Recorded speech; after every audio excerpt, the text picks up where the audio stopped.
Beats Planet.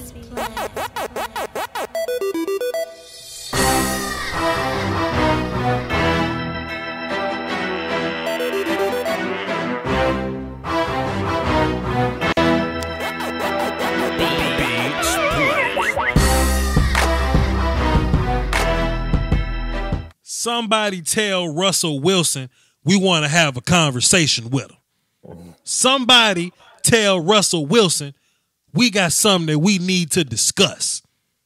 I have no fear of him. We bring this shit full throttle. Anybody looking for pain, I brought the full bottle. You know what I'm saying? I've been trying to get one of these round tables going for a minute. But, you know, they Hollywood. They don't want to jump on my little show. They don't want to jump on my little show. I've been trying to they don't want to do my little thing. But we finally got them up in here, though, man. I got my brothers up in the building. And I'm so happy to have them here, man. Because every time we always meet up on other folks' show, we meet up here, meet up there. We finally get to meet up on Voch Lombardi show. Akoye, what's happening, man? What's good? What's cracking, Brody? How you, man? Doski Woski, man. Law Nation, what's good, bro? Oh man, it's all good. We gonna be wearing all white this weekend, right? Yes, sir. Man, tell Russell Wilson I got something I want to say to him. All of it strikes me funnily, like all the hurdles that we've jumped, everything we've been through as a 2018 Cowboys community. All of a sudden, we fear Russell Wilson. That's crazy to me. That's crazy to me. Right. We played him already. Right. He wasn't that scary the first time. We just didn't do everything the right way. Yeah. We didn't do everything the right way. Earl Thomas happened. Right. I don't know. Mike Gallup's shin, Jarwin's forearm, and Zeke's butterfingers happened. Those 3 turnovers killed us. A lot of stuff happened, but we're going to talk about it today. We're going to preview the Seahawks playoff game. It's a Saturday game, which is kind of trash. We're supposed to be prime time, not Saturday prime time. We're supposed to be prime time, but it's cool. Saturday America's night, team, man. We're America's team. Saturday night, we're going to play. We're going to get into some ins and outs. We're going to get thoughts and opinions. First of all, Akoye, you're not the biggest Dak fan in the world. That's true.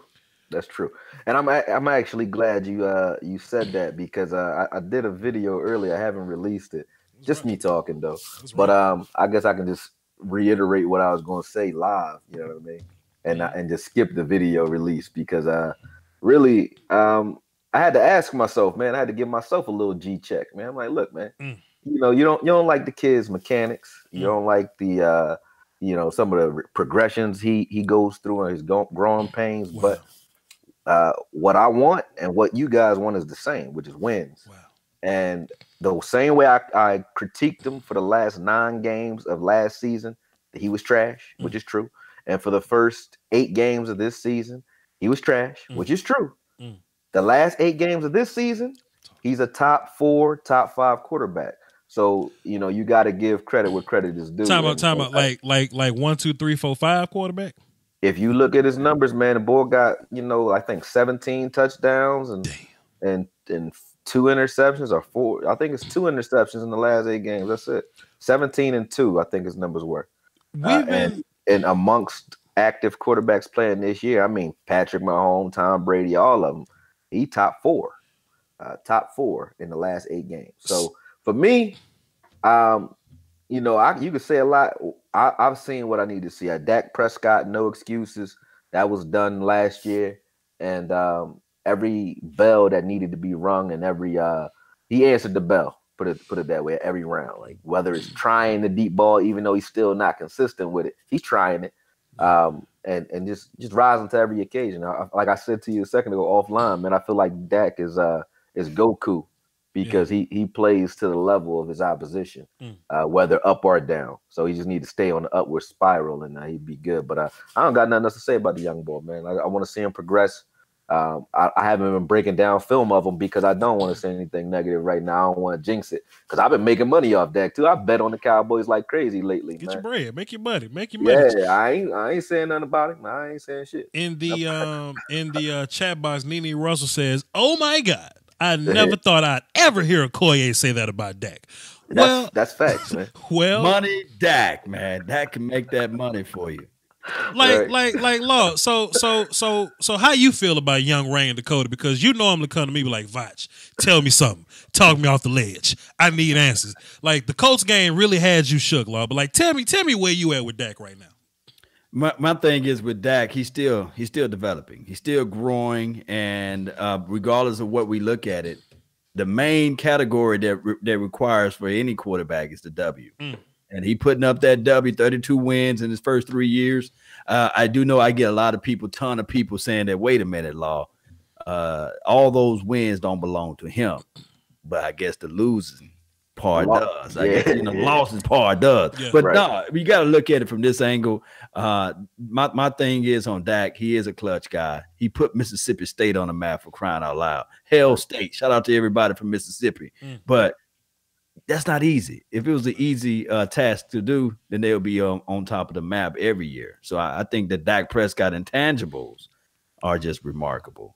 And everything else, he's growing. And I think year 6, that guy going to be just nice, man. It's going to be nice. Something that really got me hip to it, right? I tend to look at our front office, okay? And if I get kind of confused on something, I look at the front office and I say, you know what? They didn't just lose their mind overnight. You know what I'm saying? And as a Cowboys fan that was born in 92, I didn't really see the glory days. I saw a lot of the bullshit days, right?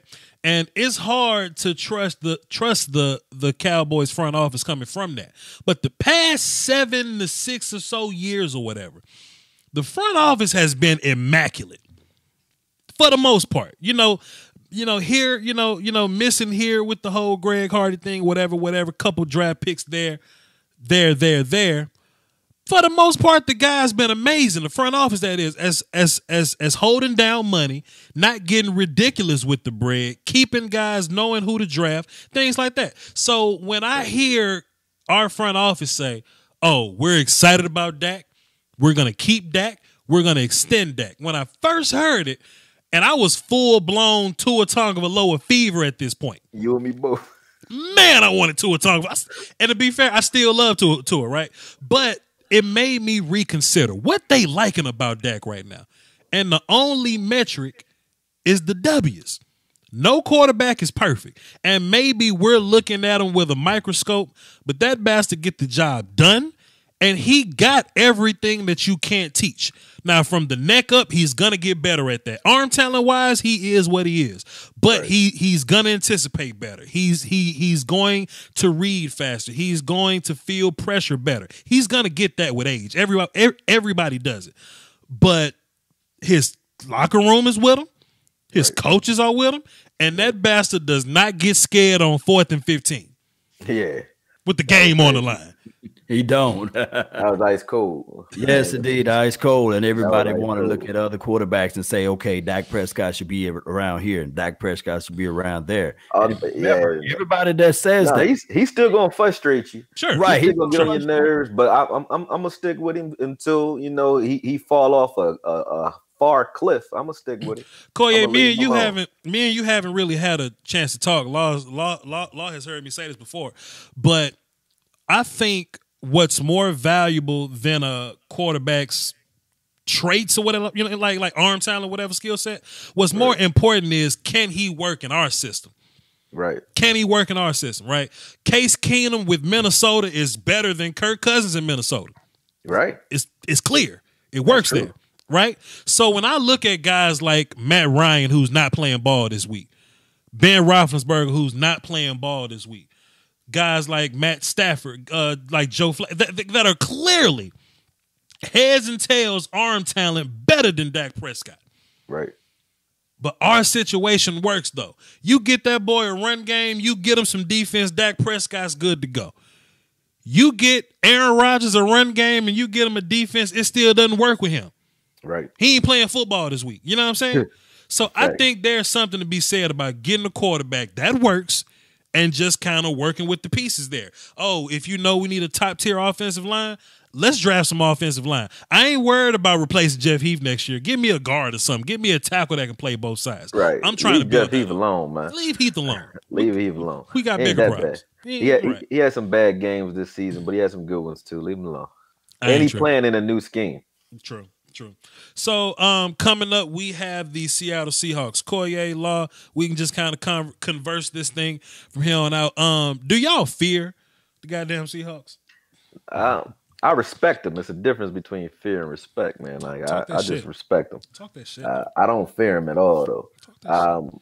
Just did a video on them. I know you guys did yours too. But watching film on Russell Wilson, and namely number 65 and 50. I mean, I think D-Law gonna have another big game against him like he did last season, at the end of last year. And I think if we can pressure Russell Wilson and we can play man, I think we should play man coverage. I don't know what you think about that. I actually wanted to talk to you about that, but I think we should play man coverage like we did, play cover one like we did against New Orleans. Yeah. We manned up the majority of that game.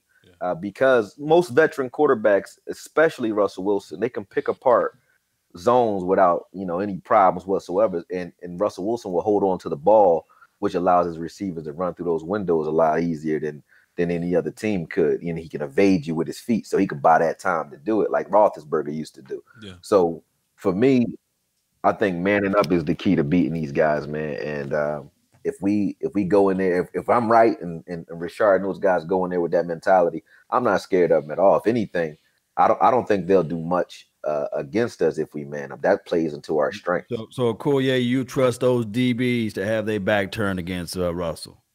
Yeah.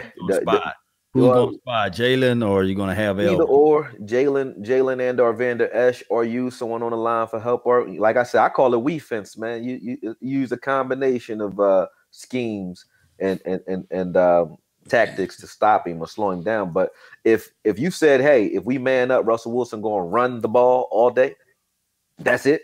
I'll take that any day. I'll take Russell Wilson running versus Carson running and Russell Wilson bombing us out on play action or waiting and killing us up the seam against that cover three that he's been seeing for his entire career. He knows cover three too well, and they have cover three busters. This is the conundrum when you're talking about the Seattle Seahawks. They old school, right? They want to get you in those packages of passing formation, passing packages, what have you, but they run heavy. So once we get into our light package, when you put a Jordan Lewis out there, they're gonna load that thing up and they're gonna run it, and that's the issue, and that's fine. That's the constant. That's gonna happen anyway. They're the number one running team in the league. They're gonna run the ball. I'm fine. So this should be a Damian Wilson game then, right? Probably. He got to play not A. He can't play C and D. He got to be on A and B at least. So Sean Lee's not playing again. Sean Lee's probably playing, but I think what Law's saying is like some games we line up pure nickel, but this game we're gonna have to line up 4-3 and just have that Sam line. That's what I'm saying. Wilson would be odd man out if Sean Lee plays, though, right? I think Sean Lee and Vander Esch only rotate at a will linebacker. I don't think any of them playing Sam. Got you. And I think that's smart. Somebody that is grimish and just. Oh yeah, I like Wilson. Down I like Wilson. Wilson known that. I just didn't think he was gonna get that playing time because of Sean Lee being back. The only person I really have concerns about on the Seahawks offense is Tyler Lockett. You know what I mean? As the speed, stopping pure speed. The deep ball is the key. That's it. Pure speed. That's the only thing I don't care about Doug Baldwin. I don't care about the other little kid. I don't care about those guys. So would you put Byron on him and just leave him on him if you manned up? Baldwin all day. Put Byron on Baldwin. I would group. I would stop Baldwin by committee. I would have Tito or anyone else guard him and then put somebody inside out him. He a lot like Cole Beasley with a little more speed. He's a quicker guy than he is fast. But I think if you double team him, he's gonna get his big play here and there. Mm-hmm. But Lockett is the one to take the top off for you and blow games open. He blew our game open. I think he had like a 52-yard pass against us. Yeah, or 52-yard play. I think Woods was out of place that game. And I think he wasn't even playing, that. Yeah, I think Frazier was in that game, wasn't he? Right. Yeah, he was. Different matchup altogether. They caught us in cover 2, and Frazier flattened out on that angle, and he ran right through it. Lockett did. Yeah, Baldwin is the emotional leader. So if we can shut him down, I think that even on the sideline, I look back at that first game when we played them, Baldwin was on the sideline cursing everybody out, telling, hey, this is what you got to do. This is what you got to do. So if we can shut him up, if we can shut him down. No, I ain't going to say if. Come on, Cowboys. Y'all correct me. Man, when we shut him down. We've seen some of the best receivers in the entire league this year alone. I don't care about damn Doug Baldwin. Doug Baldwin only exists because Russell makes him productive. Doug ain't cold like that. Right. I mean, Doug can play, but he ain't Julio. He ain't Nuke. He ain't Michael Thomas. He ain't these T.Y. Hilton, Mike Evans, these guys we've seen. Damn sure crossed Cheeto out of his socks last year, too. He crossed him. I mean, Cheeto was reaching for shit that wasn't there. We talking about that. Cheeto was still at the line of scrimmage, Doug Baldwin in the back of the end zone.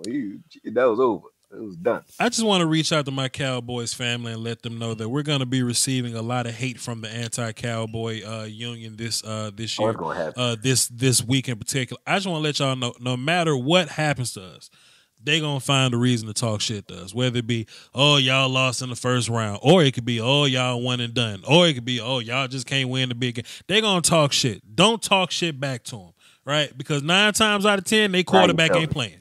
They quarterback ain't playing. Don't even feed into their foolishness. We should be enjoying the positivity that we have, that we're going through right now. The Aaron Rodgers ain't playing this week. I keep saying that. Aaron Rodgers is watching at the crib. I looked on the Bleacher Report joint, and the damn Packers cleaning their locker room out, hugging each other, crying and shit. I laughed. I cried laughing. God damn it. Enjoy this stuff, man. Anyway, That's good stuff there, man. What about the Seahawks defense? Do y'all fear them? Frank Clark, Jaron Reed. Frank Clark is nasty, man. I ain't scared of Frank Clark. And Wagner. Those three right there. I ain't scared of Frank Clark. Yeah, Frank Clark nasty. But I think without turning the ball over, it's going to be a low-scoring affair. I don't see it being a shootout or a barn burner at all. But a lot of the things while watching the Rams, I watched both Ram games versus Seattle because I was wondering how they managed to, one, sweep them, two, put up more than 33 points twice against Seattle defense. They're not slouches. But the way they do it is the way everybody attacks us. So we should be familiar with how to attack Seattle's defense because you attack them the same way you would attack our cover 3, which is deep crosses, comeback routes, stop routes, things like that, or flooding zones or flood the outside zone, sneak somebody like your fullback or your running back out into the outside zones underneath those corners after you run a receiver deep outside. They really can't, they don't really do much against that. So that's what they did against Carolina that played them cover 3. If you watch that Carolina game, Seattle did those same things against Carolina because they're familiar with cover 3. So if anything, the way we attacked them the first time, I think if we go at them with a bunch of stop routes, I'm not a happy man. That's what we did to them the first time. I think we gave that to them. We made it so that we were playing right into their zones. Sure. I want to see a bunch of horizontal plays. That jet sweep need to come back now that Tavon's back, and we need to run the same style offense we were running in the beginning of the season with some deep balls mixed in. I mean, obviously that all sound great, but I don't fear them just for that fact. I think we know how to attack them, and Dak should know how to attack those guys. If they stay true to their cover 3, we should be fine. Something that I noticed about the game last week, particularly from tight end play, and it's interesting that we get Blake Jarwin going, and then once he gets going, we fucking 3 and 4 in the red zone, 3 for 4 in the red zone. That's interesting that happened, but I saw us using the tight end deeper than 5 yards more than we ever did. Right. Like when and I don't know if it's because Swain just ain't athletic or he just looked funny running down the field, but Swain never really had any routes more than 5 yards. He always has little hitch out options or whatever. Yeah. He'll run to the flats or whatever. He's more of a blocker though. Sure. Do a little drag, but goddamn Blake ran up the seams.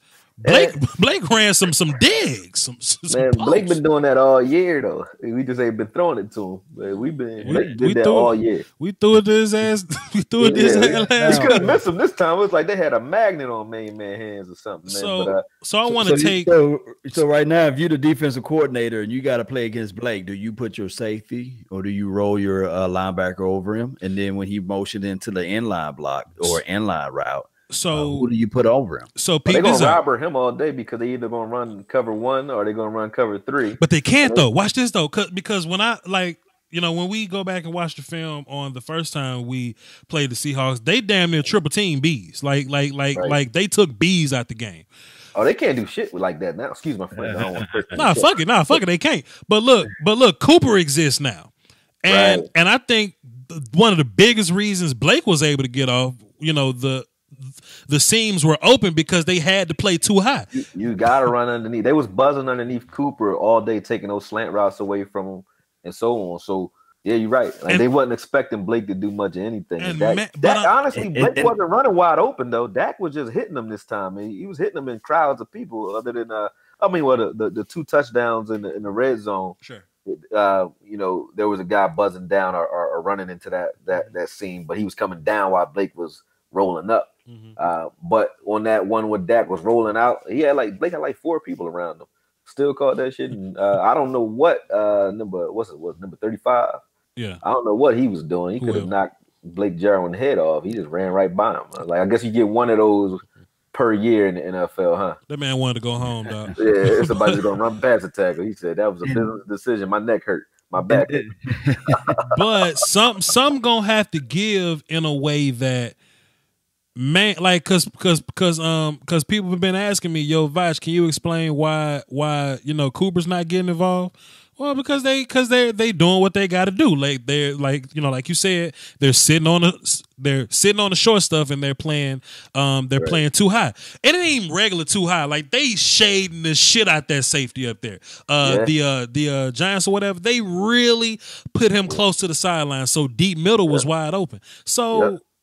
If you don't do that, Coop gonna get off. But if you do, Zeke runs better. Bees get off. Jarwin's there. Gallup has earned the respect around here as a second guy, number 2 guy, or whatever. You know what I'm saying? You know what I want to see though, Voch, man? What I'm tired of seeing out of Linehan, man. Like, let's talk about it. Linehan relies too much on player talent, and I know that sounds crazy because he's a coach. That's what you're supposed to rely on, right? Yeah. But I want to see guys schemed open. What Linehan does, he likes to spread you out. But when guys are running routes, they're running routes on their own. When Beasley running a route, he's running his own route. When Gallup is running his route, he's either running a sluggo. He's a king of sluggos. But when Gallup running sluggo, he doing that himself. He's getting open on his own. That's Sanjay Lay and those guys getting those guys open. It's like a basketball team that run a bunch of ISOs. Yeah, everybody just isolated. But Akoye, you know how that's possible. What if I told you started off as an offensive coordinator and you had Randy Moss, and then I understand how he got like that. And then you had a Dez, and then you're gonna be like, okay, no, that's different. These guys don't need help. They got it. But McVay, those guys, Cooper Kupp, Woods. I keep talking about the Rams offense because to me, other than Cooks, very simple. Woods and Cooper Kupp are not world beaters anywhere else in this league, and schemes do matter. And everything they run is horizontal. Everything they run is across the field constantly. You don't know, everything looks the same, so you don't know what's coming. I think and they're schemed open, and the Patriots are a little different. They're the kings of rub routes. They run rub routes all day long.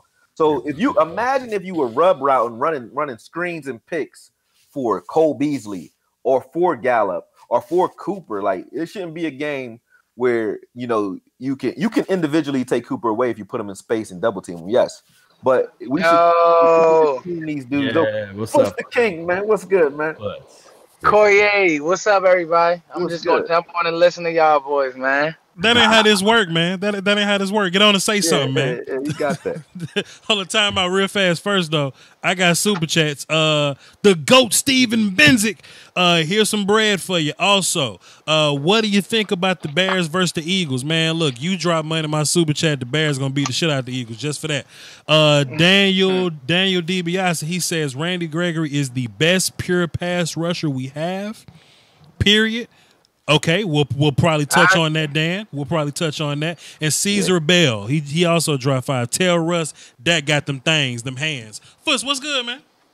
Hey, good buddies. How y'all, man? Doski What's good, Woski, man. Trying to preview this game. How you feel about the Seahawks, man, as a whole? Hey, so I hit it on my channel. I don't know where y'all are at right now, but I mean, this is an extremely winnable game. Like I'm not saying that it's gonna be a runaway, but looking at it across the board, we ran for 127 last game. All right. It was Zeke's worst game. Yeah. And as far as the mental mistakes, but I think that your O line now, you got to figure out what's gonna happen with X. But Connor's been playing decent on the right side, right? So regardless, I think with the addition of Cooper and Jarwin in the fold, I don't see why Dallas can't handle business.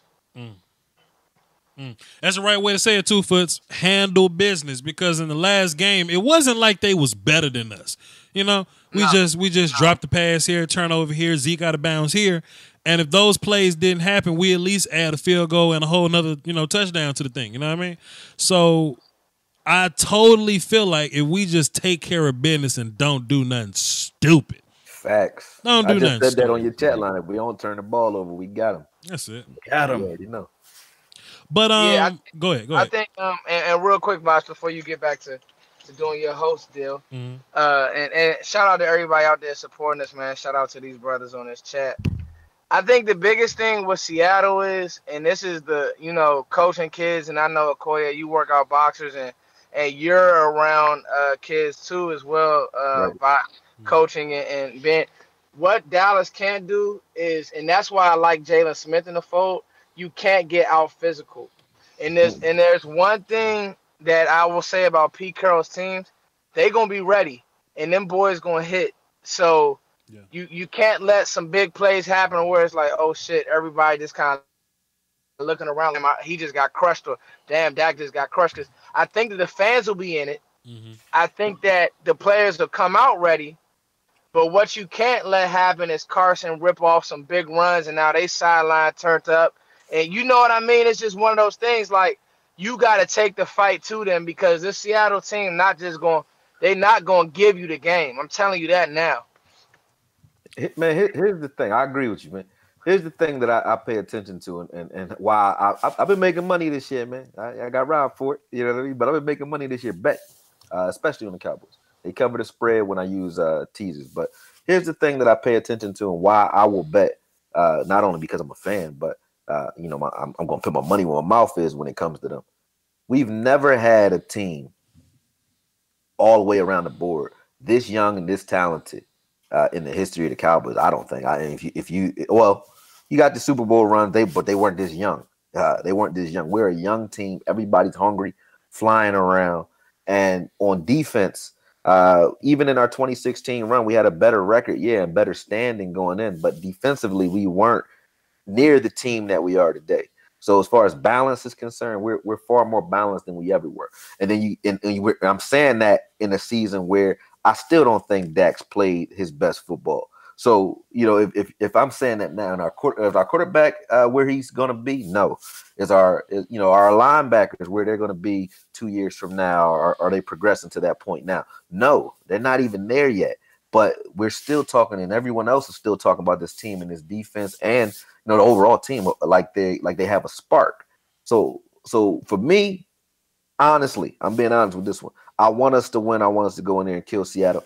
But for me, the future looking bright as far as the core players that we have on our team right now. And with that, I don't think that they want to not only let the nation down, but let themselves down. They all hungry, man.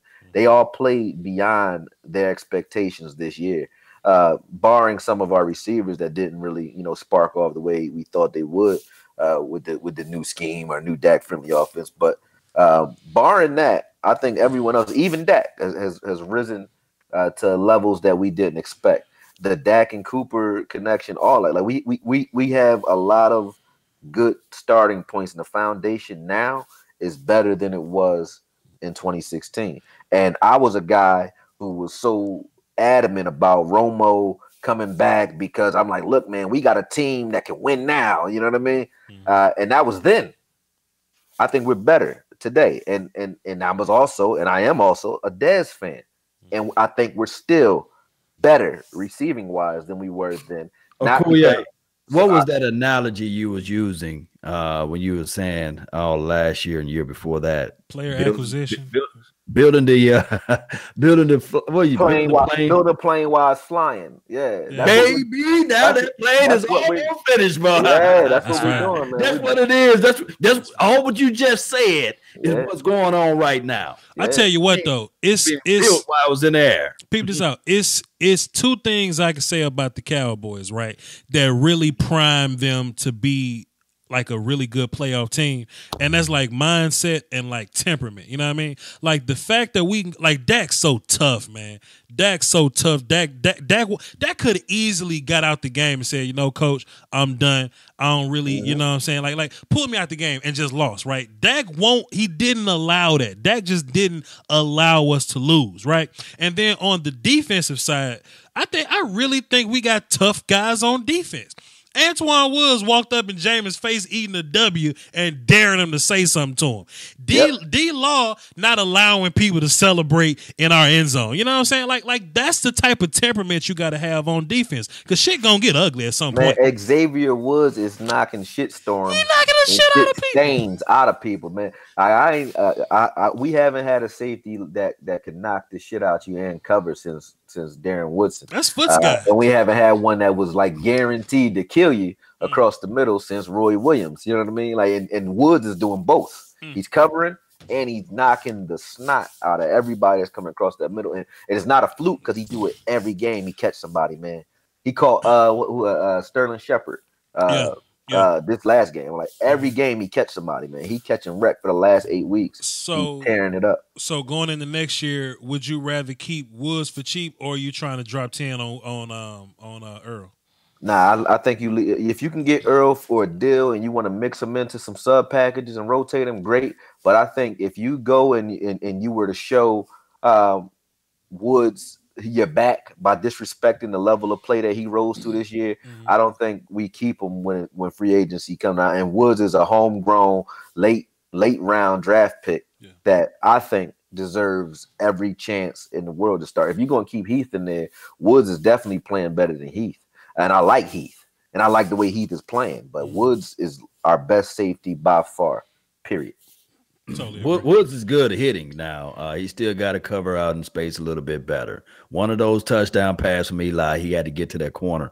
He had to save that. So if that Earl, that's an INT. But if Woods has a problem and on film, go ahead. Talk to me. Hey, Law, but you want to know something though? It's the irony of it, and like so temperament, right? And what Voch just said is key. That Seattle game was Woods' worst game, really. If you go back and watch, he got crushed by Carson. He tried to come down, and that's what I'm saying. You got to get to this kid Carson, man. If you don't tackle him, he is going to run. Once he get a full head of steam, he a problem.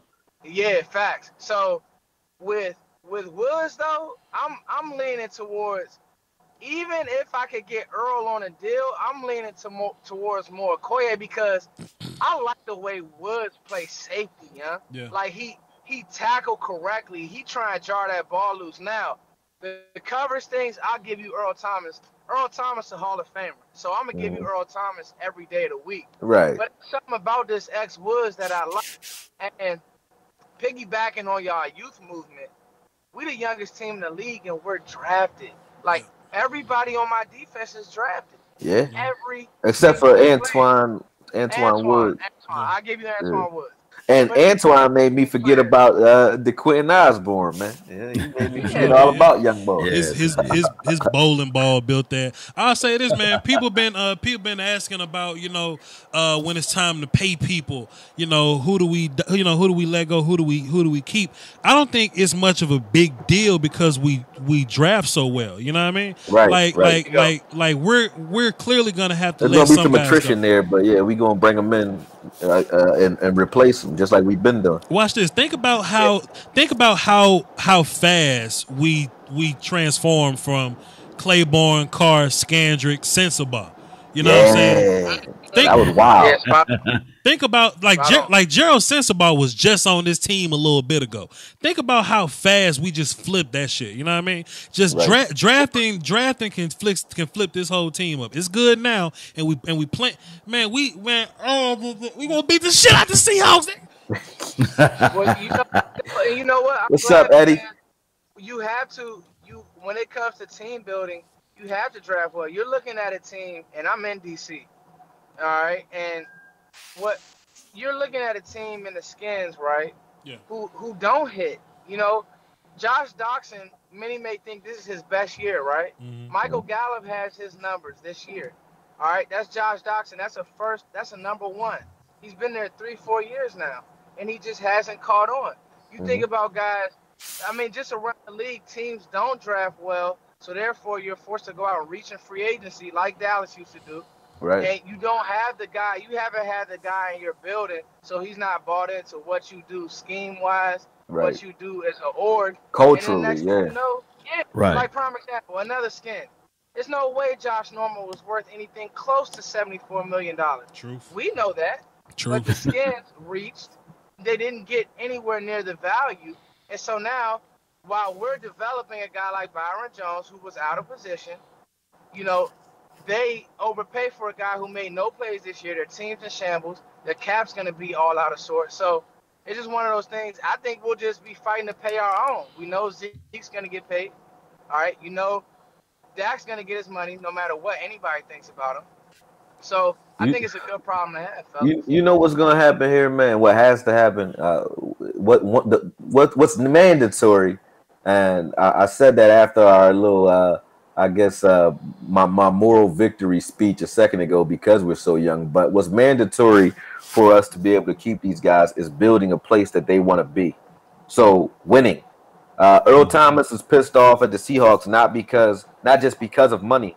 He's pissed off because he understands what he did to stay with the team, which is take less money. Same thing with Sherman and so on, right? Now, we're not trying to be the Seahawks, but New England builds a team with low-paid veterans and so on, and they buy into it because they go there for one reason. They don't go to New England to make money. They go there to win. See what I'm saying? Yeah. So if we're winning, we'll keep a lot more of these guys for less money than we would if we weren't. So if we're winning, these guys will want to stay and prolong their careers here because this is the scheme that built them and made them. So why would you step away from that?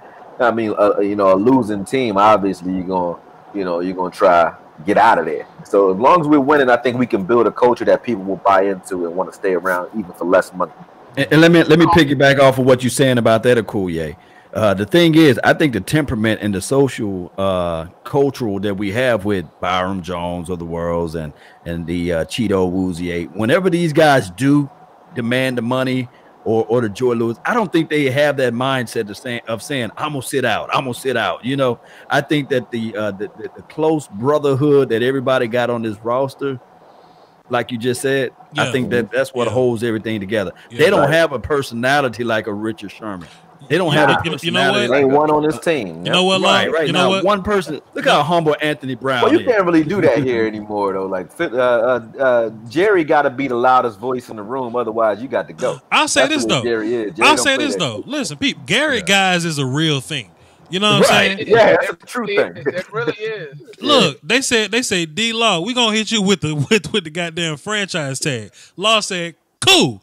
Give me my 17, and I'm going to go continue to be great. I'm going to develop in the run game. I think one of the best defensive ends in the run game this year, in my opinion. Oh, yeah. And that's because his favorite move is to crash that B gap, and when he do it, it works. Off tackles. You can't run off tackle or dives against his ass. Very well. It works, man.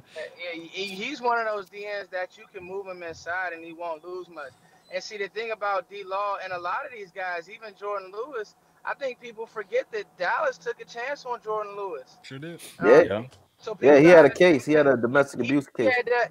So a lot of people like to give Jerry flack, and call him an idiot, this, that, and the third. But, Zeke, Jordan Lewis, they remember, oh, hey, this old man really. They held it down for me. I mean, you see, it's called the Dez effect, man. You can add Jalen Smith, Randy yeah. Gregory. It's the Dez effect, man. It's the Dez They could have effect. easily turned their, exactly. They could have easily turned their back on exactly Randy Gregory. We're gonna keep them close, and now here come this playoff run, and so I will give Jerry credit. Jerry gets a lot of flack, a lot of it rightfully deserved. But listen, now we're kind of seeing, and listen, for everybody who wants to call Garrett the clapper, look at that mess in Pittsburgh. That's a mess in Pittsburgh. That's a mess. Yeah. That's a disaster in Pittsburgh. And what's worse is the difference between him and Dez is, okay, Dez. Oh man, Dez never did no shit like that. Dez never been a healthy scratch too. Yeah, Never. never. He was a healthy scratch. Meaning he was healthy and he couldn't play. Hey, exactly, Law. Exactly, Akoye. Dez's whole thing was passion. I know how to deal with passion because I'm a passionate person. A lot of people don't. The whole thing about AB, he's a me guy. And I agree with all these analysts, Ryan Clark, even Shannon Sharp. Me guys, Dez is not a me guy. I don't care what nobody say. Dez really loved his team. That's why he was so hurt. Dez loved his mom and he loved his guys. That's why it hurt him that Sean Lee or whatever got back to him. Yeah. But I feel Dez on that. But Dez is not a me guy. Antonio Brown is me all me. day. And somebody gonna pay him too. Somebody gonna pay his ass too. I mean, I don't want him though. I don't like. Hell no. I mean, look. I don't like him or Odell. Hey, look, Cooper. Look. Cooper don't even celebrate touchdowns, fam. Coop just catch the ball and just point to the ground. Cooper, he an assassin, man. That boy, I call him Brother Mouzon. Remember The Wire? Remember Brother Mouzon? Mouzon, yeah. Right. Yeah. That's Coop, man. He don't look like a killer, but he a baby face killer. That dude's an assassin. Let me talk about this Coop, man. Yeah. It's something about them Bama boys, man. He got that instilled in him when he was with Saban, yeah?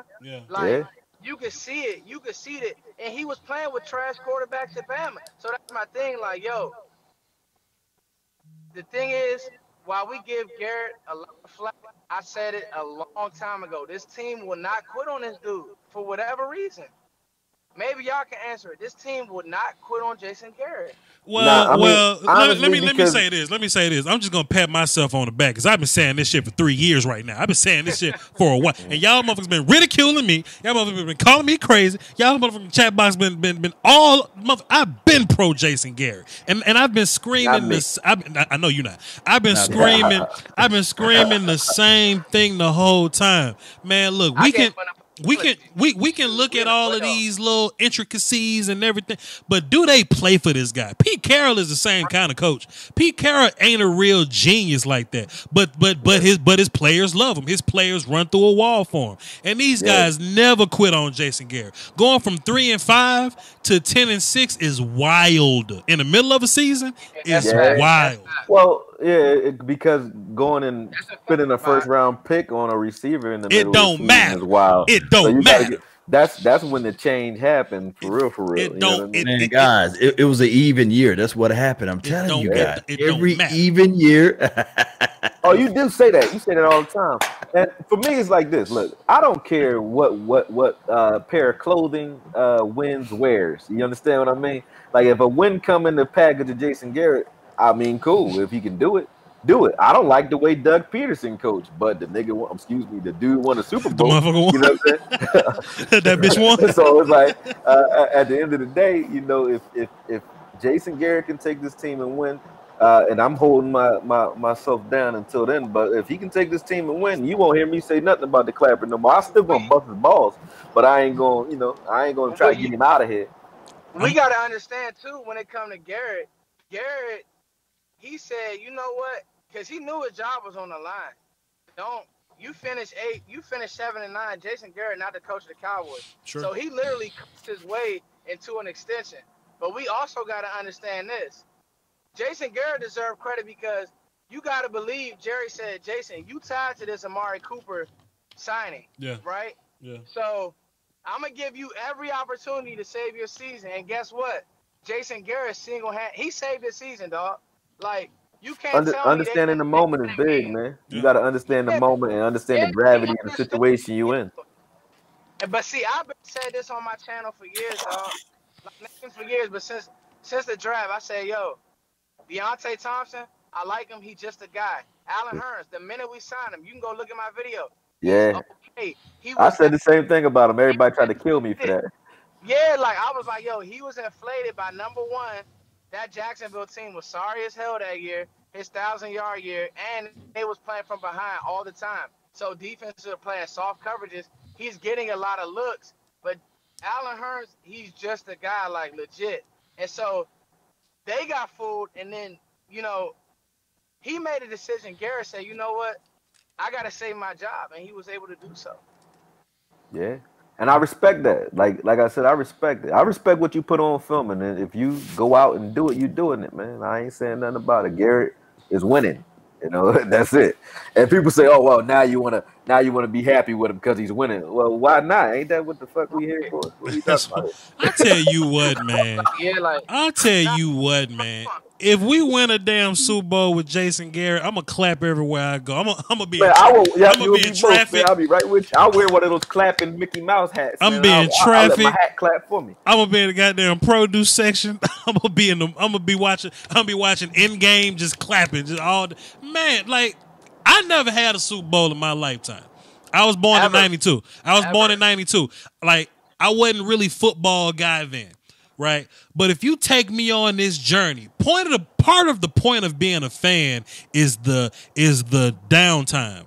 Like being a Patriots fan can't be all that fun. You know what I'm saying? Because all you do is win your whole life. You know what I'm saying? You don't really learn shit.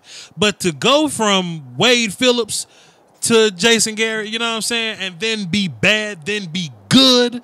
If we get a Super Bowl this year, fam, look. First of all, we're gonna get views if we win a Super Bowl. All us getting views and subs. All us getting views and subs. I'm gonna drop the mic on that. We're like, we all get views. But people can understand too, though. You spot on. See, Akoye, everybody's on. That's why this is a good call right here. What happened to you? Damn, T-Mobile. Foot. God damn it, Foot. No, he on mute. He went on mute. Okay, he on mute. Okay, go ahead. Y'all got me now? Yeah, we hear you. We hear you now. Go ahead. Loud and clear. Law Nation. Law Nation. But listen, when we talk about temperament, that's Law's word, temperament, right? Mm-hmm. If we had a Bill Parcells, hands-on guy, GM, wants his guys, all that, we see now that won't work with Jerry. As long as Jerry's alive, you won't have that. Like you're not gonna get a headstrong guy in here and think that's gonna work with Jerry Jones. It's not. So you gotta have a guy like I bet you right now, Jason Garrett is like the best mediator in life. He probably mediated his whole family. Mm-hmm. Like, guys, just settle down. Mm-hmm. We're gonna eat pie tonight. Tomorrow we'll make chocolate chip cookies. You know what I'm saying? Like, yeah. Because if he can't, I'm mad. That's how he talked to his family, though. How you doing, guys? How you doing? How's it going, guys? All right. Who's actually? Who has homework? You feel like yo, because if you don't with Jerry wanting to do something crazy and Steven and Will, you gotta have a coach who's a little level-headed, maybe clapping. Yeah. But you know what? Voch, you hit it. His guy's gonna run through a wall for him. They gonna play. Yeah. They gonna play. Yeah. That's a real thing. We probably get into the chat box for a little bit, then we're gonna wrap this thing up. Before we do that though, let me get y'all's general thoughts on Randy Gregory. Cause I know we're gonna need a big 4 games from Randy Gregory. I'm about ready to get David Irvin up out of here. You know what I'm saying? There's a piece of me that wishes, hey man, we could probably just use another roster spot for this guy. But then I'd rather keep Dayton Jones than David Irvin, man. I like Dayton. But Akoye, there's a part of me that say, man, look, you ain't got to be a Cowboy next year.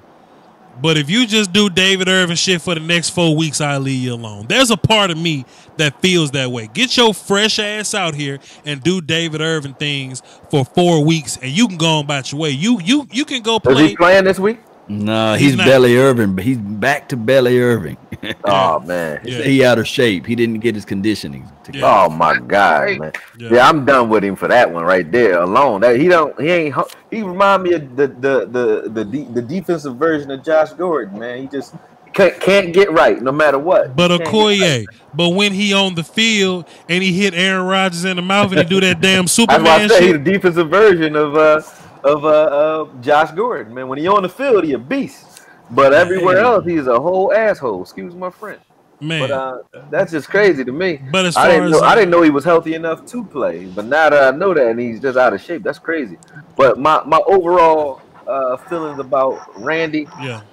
You watch the Seahawks footage, man. The players or the teams that are successful against them, they always had that one guy. You know how some people have a spy, but with Russell Wilson, you need a flush. I call him a flusher, like a guy that's going one gap and get upfield penetration and chase them into everybody else that's two gapping and containing, right? Yep. So I think Randy is that guy, other than front side pressure with Law, but that's automatic. But I think Randy is the guy that you would send after him, man. So hopefully Randy does have a good game this game. But I'm not really I'm just happy that Randy finished this season without any hiccups or setbacks, really. Yeah. I don't care. Let's knock on some wood. But hey, this is the thing, Voch. You already talked about it all this season, Voch. You were talking about week 1, week 2. You said, hey, week 3, Randy's still learning football. Remember that? Randy, that's why I said that. I don't mind because he's still young. He don't even have defensive pass rush moves. He got his get off is crazy. And he got his inside move when he shoot to be get. That's it. Randy. Right. So this game, he's gonna be having a wealth of knowledge out there. Randy rolls out. Gonna be running for his life. Randy rolls out the bed, bending the corner. You know what I'm saying? And his bend is crazy. Yeah, that's crazy. And I really, really think that's going to be a big matchup. The Seahawks have Dwayne Brown. He's the ex Texans guy, slow-footed guy, big dude. Once he once he gets his hands on you, whatever. But slow-footed guy. Right. I know Randy can smoke Dwayne Brown because he smoked Jason Peters in the same way. This is my thing. The dude practiced. This what you got to pay attention to, Voch. He practiced against Frank Clark all the time. Like Frank Clark is a lot like what Randy Gregory is and will be as well. Like they have that quick twitch athleticism, not real big guys. They real switched up. Well, then Frank Clark must be busting his ass at practice because Dwayne Brown don't move his feet. And if he don't move his feet versus Randy Gregory, we gonna feast. We are going to feast. Voch, you got a Dwayne Brown in your chat box. He said he can't smoke me. hey, time out. Hey, time out. Dwayne Brown. In case you think about it though, the sacks against the Seahawks always come from that front side. Even the pressure you might get it on the back end, but it's not backside pressure, a blind side pressure. It's always front side. Cool. So Randy might have a good game, but it's going to be depending on how well Law is flushing them out towards Randy or Randy's flushing them out towards Law. I don't think Randy's just going to go out there and just like first move bust anybody's ass. I think with Russell might run into Randy. And Randy might get a couple of those Blake World sacks that he got. You know what I mean? Cool, yeah. But I don't think he's going to just destroy. I haven't seen him destroy anybody this year, so I can't say he's going to destroy nobody. Hey, Koye, first of all, y'all forgetting about Tyrone Crawford. He just sitting there that's my boy right there. Hey, let me say this. Time out. Koye, first of all, love to have you here. Kick up your feet and get comfortable. But you can't talk over my war call. Akoye. We're gonna try this again. That was a war call. I didn't know. We gonna try. We would have lost the war already. We're gonna try this again. Dwayne Brown say he won't smoke.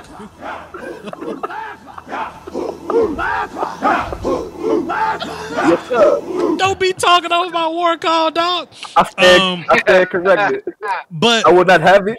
I would not have it. I will not have it. But as far as Randy Gregory goes, okay, he's not okay. Look, I don't believe nobody gets whooped 60 plays. It don't work that way. Right. Football don't work that way. Right. Don't have it. But you won't have a job. But all Randy need is 2 or 3. That's it. Yeah. And the game out. And I know Randy can smoke Dwayne Brown 2 out of 60 plays. I know he can. to That me, sounds reasonable. how you gotta rush Russell is you gotta rush him contained because Yeah. he's that type of he's sneaky. I actually want him throwing from the pocket. I don't want him getting out on the run making plays. So True. what Randy To his can right. do is go screaming, yeah, one him contain. So he's tricky. He's tricky in that vein because on the run he can throw very very well.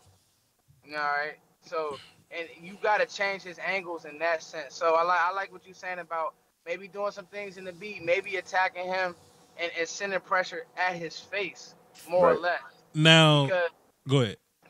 if you don't rush him in the box, you done. I'm telling you now, you Man, done. for all And the the way shit that people we've been say he playing, can do, yeah, you know what he can't do?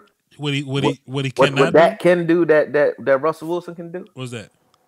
Throw while running to his left. I give you that. Outside the Russell numbers. Wilson got to get back to his right. If he don't get back to his right, it's good night, brother. And I sound like Ali right now, but so what? Get right, brother.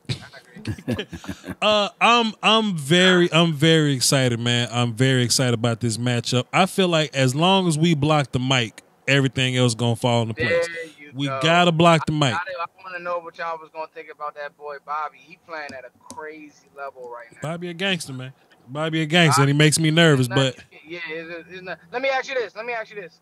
Voch, who scares you more? Who scares y'all more defensively? I'm gonna give you one defense, two defense, and then two offense, and I want everybody's opinion on this. So on defense, who scares you more? What is gonna be easy for y'all? But I was gonna say because I watched Frank Clark a lot in Michigan. He was a dog. He got in trouble too, but he was a dog in Michigan, and he's a dog in the league. Is it Clark or is it Wagner? I probably know the answer to that. And then offensively, who scares y'all, Carson or Baldwin, who didn't play the first game? as far so defensively, they got Frank Clark. I kind of feel good about Tyron Smith though, man. Now if they put Frank on Leal, shit, I'm gonna hold my breath. You know what I'm saying? Yeah. Oh, they move him around, so he gonna get a little bit of everybody. They move him around. But I do feel like offensive line plus scheme plus Dak seeing him, I think we can deal with Frank Clark at the end. You know what I mean? If we can't block Bobby Wagner, we can't run the ball. And we can't win the game. Can't win the game. And as far as offense goes, I don't fear Chris Carson. Nope. I think the best part of our defense is being able to stop the run. We so good versus the pass because we're so good versus the run. You know what I'm saying? You don't give a, people don't even say the key element to that, and you're right. The key element to that is almost every game we play. The reason our run stats are better than other teams' run stats. All of our games are close. So when we stop the run, we really stopping the fucking run. We stopping it. It ain't we up so you not running. We never up. So we stop the run for real. You know what I mean? So a lot of teams don't really do that. That's a hidden stat because people say, "Oh, you the number one." You know, you're number one against the run. But if your offense is scoring, if your offense is good at scoring in the first quarter. Or first half scoring, if they number one or up top 10 in first half scoring, your defense is gonna look great against the run because ain't nobody running. A lot of Saints, yeah. So let me ask you this, fellas. So let me ask y'all this: does Bobby Wagner scare you? I mean, excuse me. Does Doug Baldwin scare you all? Nope. Nah. I mean, like I said in the beginning, we respect them. I respect everybody you name. We don't fear none of them because I feel like. Talent-wise, we have an answer for everybody you name. Whether it's Frank Clark, can Frank Clark beat like we were just talking about Dwayne Brown and Gregory? It's the same argument with Tyron Smith versus Frank Clark. Can Frank Clark beat Tyron Smith for a sack or two? Yeah, he can do it. Can he put it like this? Can Tyron stop him in his tracks? Yeah, he can do that too. So Dwayne Brown trash. Elliott had 127 yards, right? If it came down to Frank Clark and Tyron Smith, I mean, it's no question. But Dwayne Brown, you know, hadn't played a game. You know, I'm just throwing some things out there. I think we match up great with Seattle. You gotta go back and watch that game to see why we lost. It was, you know, execution things more or less. because Russell Wilson threw for 196. He didn't shred us. Now, something I would like to do. I see a lot of people saying that we need to have a conservative pass rush. I don't agree there. I do think we need to be gap integral, but I want us to really get after Russ, like Minnesota did. Yes, but have somebody else watching Russ. Now, Jordan Lewis has been the best utility guy.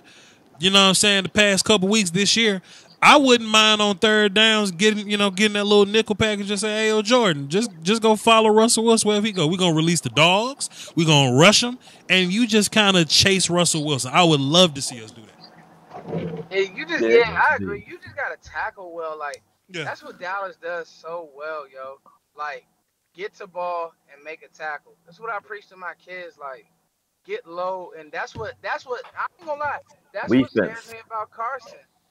You got to get him to the ground. Okay, all right. If you can do those things, I agree. Man, because I think that you could even be stout in the like. Obviously, our running back is better than their running back. Mm-hmm. Man, it was early. It was early in the season. I think in the first 4 or 5 games of the season, even Jalen, Van Der Esch wasn't playing much until the Seattle game, and he's a rookie still. And then Jalen's technically getting his legs up under him. He's just now getting back to his level, right? When we played them the first time, he had a good bang up against him against Carson. But I think the Jalen that knocked out Kamara, the Woods that's been knocking out tight ends left and right. I think if Carson runs the way he runs, which is violent against our violent hitters, I think he's going to be worse for wear no matter what. Because at the end of the day, it's not like the Zeke effect. Like people don't be wanting to hit Zeke, man. They don't be wanting to deal with that because Zeke's getting on the. Nobody in his league. It's simple. It's simple like this. We will knock the shit out of Carson if we line his ass up the way he lined up Kamara, or he's breaking tackles and trying to stay on his feet. He's gonna get the shit knocked out of him. Right. If he's in there trying to break tackles, man. If he, that's just how I feel. Now, if he just getting some good bursts, he get wide open holes, and he not getting touched till he get to the secondary or the second level, that's different. But if we can keep our gaps, our gap discipline, and force him to have to break outside or break tackles or get those tough yarders like Zeke has to get all the time, holding that guy up and letting Jalen hit him. Or holding that guy up and letting Woods, Heath, Frazier, you name it. It's like any of those dudes hit him. It's a wrap, man. I can't wait to see that. I think I just thought of something that's worth talking about here. I just kind of thought of it, right? So, linebackers, right? Sean Lee has played Russell Wilson about 3, 4, 5 times, whatever. Who would you rather play more, Sean or Van Der Esch? Right now, and I'm gonna tell you why. I'm so glad you brought this up. Mm-hmm. I've watched that game now 3 times. Mm-hmm. You don't agree, Akoye? Go ahead. No, I'm listening to you. I want to hear the statement first. I watched this game now 3 times. Sean Lee knifed through and had one Sean Lee play that we used to against Carson. Mm-hmm. Everything else, Carson was getting next level, and he was really making shit look sticky. I'm being honest with you, man.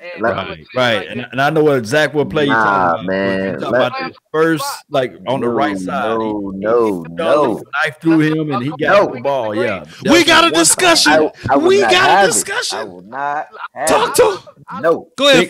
Think about this, Akoye. Go ahead. LVE is now seeing the field faster. He's not thinking out there. He ain't seeing it faster than Sean though. No, and Sean. Hey, after that 68-yard run the other day, I saw Sean Lee didn't disengage, didn't break free, didn't open up his hips. I saw Sean Lee. Sean Lee in the backfield. Sean Lee, if he's healthy enough to play, man. And one thing y'all not paying attention to, watch the game. Watch that Seahawks game again. I know all y'all got Game Pass. Go watch it. Right. Sean Lee, before he got hurt in that game, Sean Lee had 7 tackles in the first quarter. Before he got hurt, talk to him, Akoye. In the first quarter. Hold on, go ahead, Foots. Sean Lee made every play in the first series. Let Foots talk, Akoye. You're killing him. Go ahead, Foots. Real quick. Go ahead. And remember, we can go through play for play because everybody on here film guys. So that's why let's do it. you gotta, as a linebacker, I had to coach 7-year-old linebackers this year, so I understand feeling. It's a certain way you got to come through. When I tell you Sean was tiptoeing against Carson, and when I tell you he wasn't feeling correctly, Lord. I'm being honest, yo. All right, And it's not me. It's not me. It's not me. now you're gonna make me do it. I gotta go back and see that now. I gotta go back. Let's do We gotta go back and make a video, Akoye. The analogy. Akoye about to make a video. I said Sean needs to play in spot duty, but it's a real thing that I just can't take. I can't take LVE. His hip, you like Law just said, you talking about hips, dog. When they go to that cover 3 look, he getting down the middle of the field like vicious, young, and that's 6'4" down the middle of the field. That's 6'5". It's different than Sean Lee 6'1". Like he can cover more ground. He opening up and running. Foots is ungrateful. Foots is so ungrateful. Foots trying to get Sean Lee up out the same way. I ain't quick to turn my back on Dez. I ain't quick to turn my back on Lee either. Now, do I like? I love the young boy, man. Like Voch said, that's my pet cat. I fucks with him heavy. If anything, I'll put all 3 of them on the field and just say, look, we're gonna be weak at the Sam. But I wouldn't say if Sean Lee is on 100. I don't want to see Sean Lee on the bench because his experience and his instincts is just too crazy. I done seen Lee make a lot of plays, man. I done seen Van Esch make some good plays this year. Now, if you comparing who played the better season, Van Esch played a better season. But who's the better player when healthy? Stop it. So hold on. So Hickman got the good phone now. Foots ready to go. Yeah. Cause look, I was just in the stew, so I'm home now, so we can really go in. Hey, Akoye, so real quick. So Leighton Vander Esch is quietly, him and Darius Leonard been like the top graded backers. Him, Darius Leonard, Bobby, obviously Luke, but they've been like the top graded backers this year. I think maybe Vander Esch, since he's got in that Seattle game, he may have missed like 5 solo tackles. Like that's really special, yeah. So to me, he don't diagnose plays as well as Sean Lee, but he don't miss tackles, yeah. And he a presence. Listen, now don't make. I don't want to be put as the heel against the LVE because that's not what this is for me. But don't make me attack the youngin. I don't want to attack. But what I will say is this. Remember, I used to watch a lot of football. Man, I remember what's his name? And Brian. Brian. He used to coach. He used to play for. Parsons. Brian So, no, black guy. Pepper, not Pepper. Brian. What's his name? He's a linebacker. But I remember. Brian Cushing.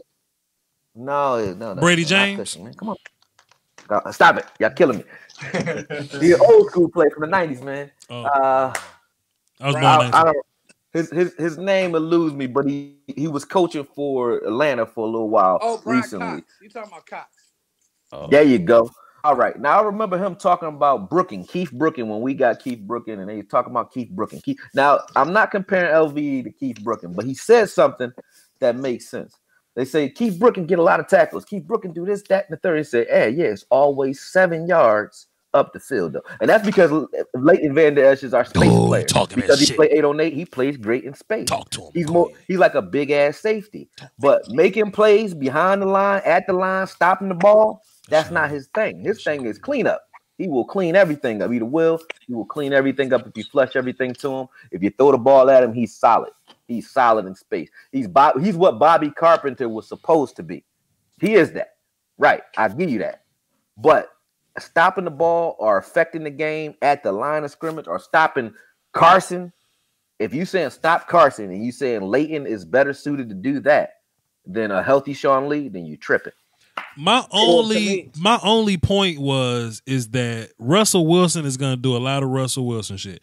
And when Sean Lee has seen it before, man, Sean Lee's so much better when he's seen it before. And I just think it's something valuable about being there before the shit gets cracking. Yes, Vander Esch is the better athlete, but Sean a robot, Sean a Terminator. You know what I'm saying? Vander Esch is just Ivan Drago. It's different. Let me ask both of you guys this question here. Yeah. I need to ask questions. Yeah. Let me ask this question right here. through our little, since we're 3-5 on our little run, Right. through that series of time, Mm-hmm. best defense that we had through those series of time, was it with Sean Lee in that rotation, or was it with LVE? Is it time now to play with it, or is it time to go back to what we know we was doing when we were 3-5 until now? That's a good I'm point. just asking.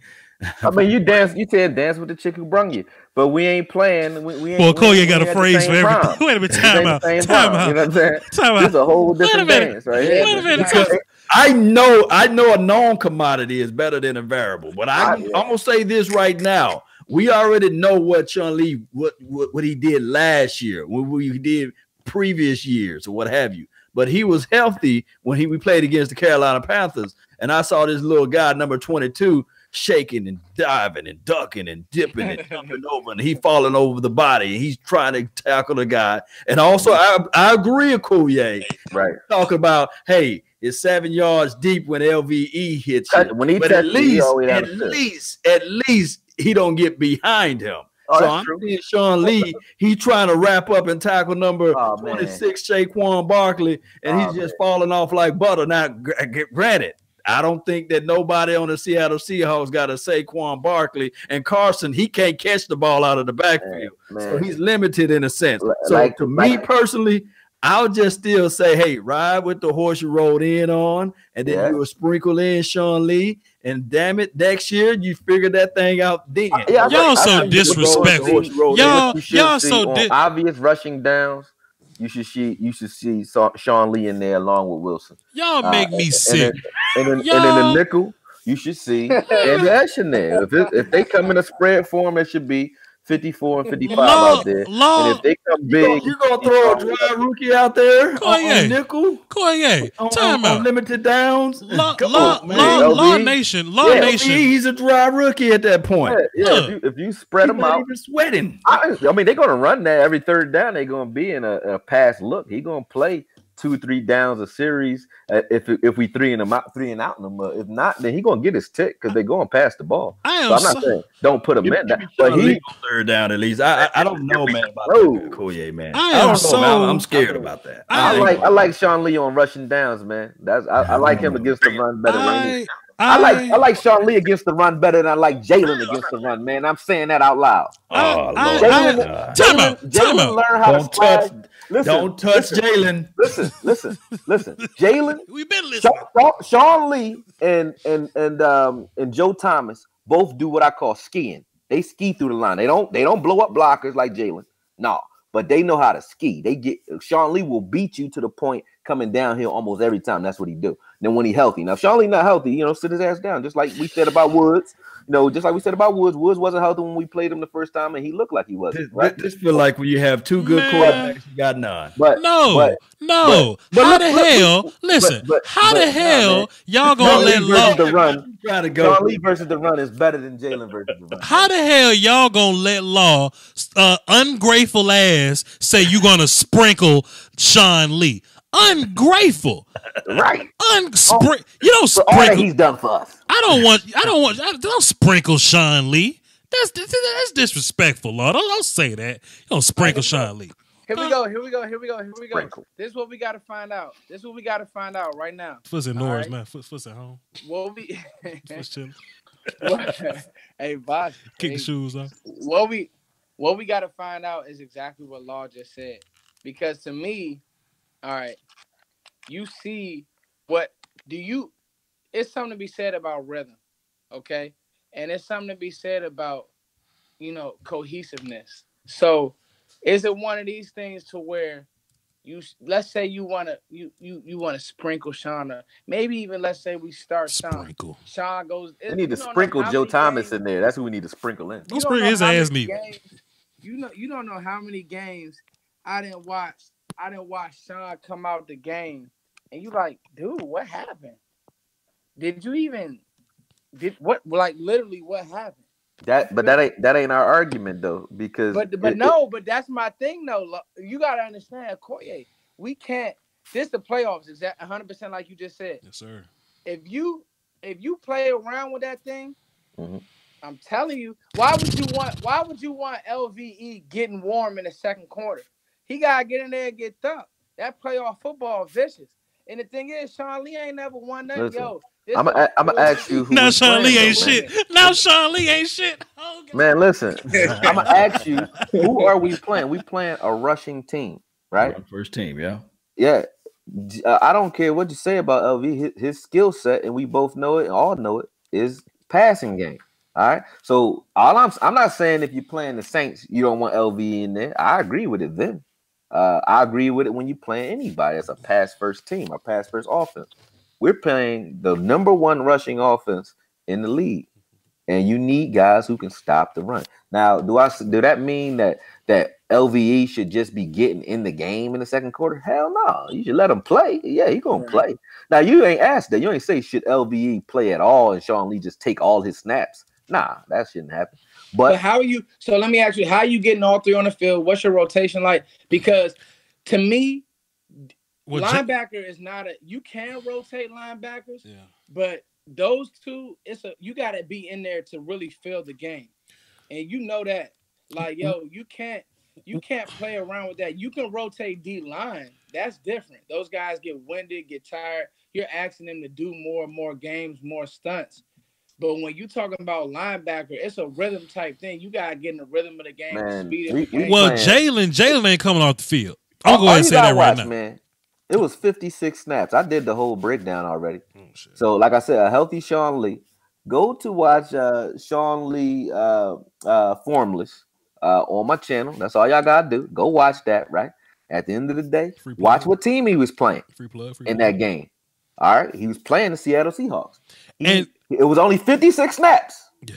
How many plays did I count off that he affected? And Sean, you got to read that super chat, man. And Sean, he made 19 plays out of 56. He made 19 plays, dog. Hold up, Akoye. Let me. That's more than a third. Akoye, hold up. Hold up. No, I'm talking about last week.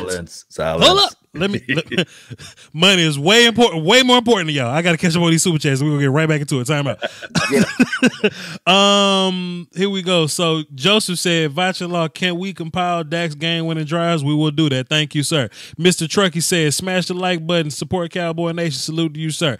Biscuits and gravy with a cat in the pick. Salute to you, sir. Great points, boys. Salute to you, sir. David Alexander dropped 3 super chats consecutively. The Cowboys will avenge the loss. Randy Gregory will ball. Chris Richard will be defense coordinator next year. We may get into that. Make Mike a Michelle. True stuff. Thank you, sir. And Caesar Bell. Tell that boy Akoye, Leighton Vander Esch made plenty stops at the line of scrimmage, getting by blockers, taking correct angles, and who made that stop on 4th and 3? Goddamn it! Wait a minute. He said, who made that stop on 4th and 3 in open space? Both of us can't talk. He said, he said, who made the stop on 4th and 3 in the open space against the Eagles? LVE. Who made 22 tackles against the Giants? Damn. That's a lot of tackles in one game. What are you talking about? That's a lot of tackles in one game. You're right. Stop it, man. I ain't never it's only like 50 snaps, 56 snaps, 60 snaps at the most per game. I'm back on the Akoye team. If you making 22 stops out of 60 and you just one player, that's plenty. That's one dude. Come on, man. It's called respect. Listen. Same way I respected Dez, I'm gonna respect Sean Lee on the way out, man. He on the way out. Yes, I agree with that. Man, Sean Lee out. It ain't no on the way. Foots, we got 4 more games, man. Will you chill? Go ahead, give him the coup de grace. Snake Lee out, boy. Oh, y'all so ungrateful. Y'all gonna sprinkle Sean Lee. In all seriousness, though, hey, I love y'all, man. Hey, Corey got quiet on that one because you know that's from his boy. I know. Hey, look, hey, Dez told you who he was, man. He a snake. Now, I ain't talking about the boy character, man. I ain't like Hardy either, but Hardy could ball. Look, hey, but you want to know something though?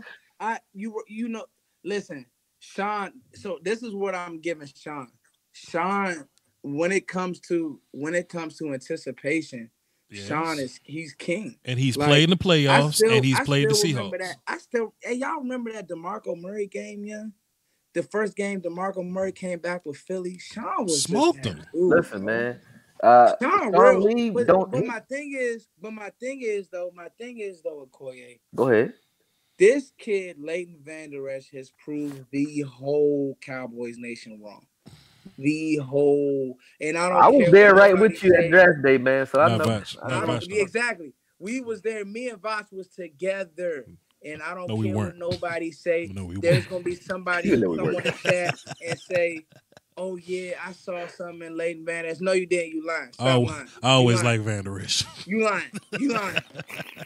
No, I definitely did. I liked him. You lying? No, you lying. I wanted Harold Landry. I wouldn't have drafted him, but I liked him as I wanted Rashaan Evans. I'm raising my hand. I liked LVE. I mean, I like Rashaan Evans and this kid LVE. But the thing about the boy is he don't blow you up really. Like he haven't crushed nobody. He's made like one bone crushing tackle, but he always in position. Like that's great. I love it, young. So to me, if I can continue with that, but listen, he is living within a scheme that is made for him. Chris Richard uses his linebackers like safeties because we run that cover 3. So they have to be able to run and cover with wide receivers. So because of that, having a guy that's 6'6", 6'5" that can run like a deer, it make you look real damn good. But they when you hear about like LVE is gonna make me have to do what I did to Dak. Like in Dak's first year, people took it and said Dak is the greatest thing since sliced bread. You know what I mean? And that wasn't the case. But he was though. But he was though. Hold on, listen. He was somewhere in the middle of the pack. He wasn't good. He wasn't the greatest, but he wasn't the worst either. He was what he is, good and developing. That's what he is now, right? Let's just be honest. That's what he was then. He never was. He never was the epitome of the position. You know, but hold on. Man, sliced bread ain't shit. Hold on a second. Okay. But he fit well within the scheme. Okay. LVE, same thing, man. Like right now, if you let people talk, they will make you think that LVE is the MVP of this defense. He is not. Now, it doesn't. Who's MVP? I wouldn't even put him above Jalen. I think Jalen is more. If we lose Jalen, I'd rather lose LV before I lose Jalen. Oh Lord, we can't lose Jalen. Let's knock on some wood. Let's find some wood to knock on, please. Are you tripping? If we lose D-Law, Jalen, chat box, knock on some wood. D-Law, Jalen, and Byron. D-Law, Jalen, and Byron are the most pivotal players we got on that defense, hands down, point blank, period. But we keep talking this LVE talk because he's playing better than people anticipated him playing, and he's playing he had a great rookie year. But overall player, like all the way around player, he's not Jalen Smith. He's not. He got more tackles though. Who cares? He's cleanup guy. But that's my thing though, Akoye. How can we say who cares? That's the name of your position. So somebody got more sacks than D-Law. A lot of people got more sacks than D-Law this year. That mean they better. Frank Clark got 14 sacks. He better. So, Frank Clark trash. But you got. He better. Hold on. All right, I'll let you go. All right, so now we about to really have this debate. Oh Lord. So you're telling me, I'm gonna be real, bruh. LVE won that Eagles game. Oh man, listen. If we being honest, Jalen won the Saints game. Big plays. Jalen won the Saints game. You talking about a season that was teetering. Oh shit! Jalen won the Saints game. Hold on. Let me make my point. Akoye. So listen. So we talking about that Eagles game, that tackle against Clemens. Jalen was nowhere in that play. LVE again breaks down, makes a vicious tackle. Again, drops back in that zone. He did it against Atlanta too. Hold on. He did it exactly. Drops back in that zone, gets that pick. That interception changed the vibe of that game against Philly. Oh man. That's all I'm saying. So to me, he like, what have you done for me lately? Yeah. I hold defense business, but I'm just telling y'all. Like this LVE kid, he's special, But listen, I want to change gears a little bit. Go ahead. Hold on. I'm gonna just say something to you. Akoye about to get you. This not a debate, right? Because I'm not debating from feelings. It's not feelings. I look at it like this. Look, if I took a bag and I said, this is LVE's bag, and this is Jalen's bag. Oh, shit. Each thing that these people can do, put it in the bag. All right? Can Jalen cover? Put that in the bag. Both of them can do that, right? Hey, Can Jalen blitz? Yeah. Can LVE? No. he can't blitz. Can Jalen hit? Yeah. Yes. LVE? No. Whoa. Is Jalen's energy more infectious than LVE? Yeah. Yep. Whoa. That's a big ass Jalen bag. playing on a reconstructed leg. Oh, that's a big ass bag. One-legged killer. Oh, that bag is huge. Okay, Oh, that's a who big bag ass is bag. heavy? All right. So who bag is full on Halloween? Veterans got. Oh man, don't do him like man. that, man. Come on Man, now. who bag full? Now you gotta give my guy Foots time to. My man rebuttal. said this You know, back come in the on. day in a movie. He said, "You've been weighed and found wanting, my friend." And it ain't nothing personal. Hey, hold on. You talking about bags? Listen. That boy Veterans got a fanny pack, boy. Talk to him, Now, Foots. listen. Come on, talk to him, Foots. Here we go. So we talking about. See, if we out on the road and we scouting, me and Akoye will be at. We wouldn't be drafting the same player because to me, Facts. you talking about. Yes, Jalen is maybe a bigger hitter, That but bag, who's though. a better tackler? That bag, though, Oh Foots. man, tackling, stop it! Getting somebody Stop it! off the ground, Stop it! bruh. How many times Can I tell have you, you LVE come is a on, better bro? tackler than Jalen. Oh man. Oh, People man. love Jalen's story, but we got Who to is be real. pushing all the tackles to LVE, brother? Ooh. Who? Because he plays the will linebacker. I'm You know the trying will to tell you. linebacker, Nah, right? facts. The Sam and the middle linebacker, they get all the wreck, right? The will linebacker is the cleanup guy. That's why Sean Lee played will, because it's the softer position on the linebacker core. It really is. It's the athletic position that allows you to flow. But you got to understand. Hold on. He's like the safety of the linebacker core. His No, job fact. is to clean up after Jalen and Wilson and the line. That's his job. Is to tackle guys that they miss. His But bag. you gotta also understand too, though. So, and that's what I think that Jalen struggles with, and he's gotten better with. But I don't think that he takes on trash that well. I think that he's a sideline guy. That's what he was in Notre Dame. Man, I seen I Jalen put. actually think that Oh. Dallas misses it and should because listen, I like the way that I didn't think that Leighton Vander Esch would take on trash as well as he does in the league. Like he really puts his shoulders in the guards and like stands them up. So I mean, to be honest, That's true. It's just like flipping a coin. But Nah. to me, you see a guy. To me, it is because you see a guy who can run with tight ends. Jalen not running with tight ends. What? You good. crazy, man? He not You running crazy? with Stop tight doing He that. not running with those guys. I'm sorry. I watched the film too, bro. I watched the film too, bro. Jalen runs up. He can't even play. He can't even be on this field on this team if you can't run with a wide receiver. You can't even play here if you can't run. You can't. I'm trying to tell you, bro. Go. Every linebacker we got can flat out run, man. Every linebacker we got can flat out run. All of them, down to March Lillard. They all can run. Wilson, all of them can run. So we're not saying that. Jalen can run, bro. Put that in the bag. Now, put that Jalen's now bag. listen. All I'm saying, man, I like both players. I'm not trying to dog LVE. You made me talk about LVE in a way I don't even want to talk about him, man. I don't want to talk about him dirty, especially before a game Saturday. I don't want to give us no bad juju. So I'm going to knock on some wood. But I'm going to just say this, man. Listen, knock on wood. I don't see Joe Staley is a Pro Bowl left tackle. Okay? What's in Joe Staley's bag? Jalen put Joe Staley on his ass. Okay? Brian Bulaga, whatever his name is, from Green Bay. Ain't that his name? Bulaga? I'm saying his name right? Yeah. He's a Pro Bowl right tackle. I done seen Jalen put him on his ass. Did you know? Jalen knocks the shit out of linemen. Okay? Did you know? I'm talking. He 300-pound guys. He knock them on their ass. Did you know Bulaga translates to bag? Go ahead, Foots. You gotta understand. This is what I don't know. To me, I'm just talking about being in position. It's a lot of times where I see Jalen out of position, and that's not me. Again, y'all making me point out his weaknesses, which I really don't want to do. So where are they? Like you said. But he got weaknesses. Where are they? Tell me. I'll watch them. I hate to do this. Yeah. Go watch that. But we talking about rookie year, or we talking about this year? We can't look at last year. Go watch Jalen in space last year. It was bad. Bro. Last year he was running with a brace. I'm talking about. I'm hip. I did a whole video. I did 2 videos on it. I'm telling last you, year. So I know. Last year you're right. But go watch that Rams game. I know. Gurley killed him. You're right. So that's what I'm saying. But who did it this year? That's the type of player. Who did it? You gonna see who had a bigger game between. I mean, it's to me, it's apples and oranges.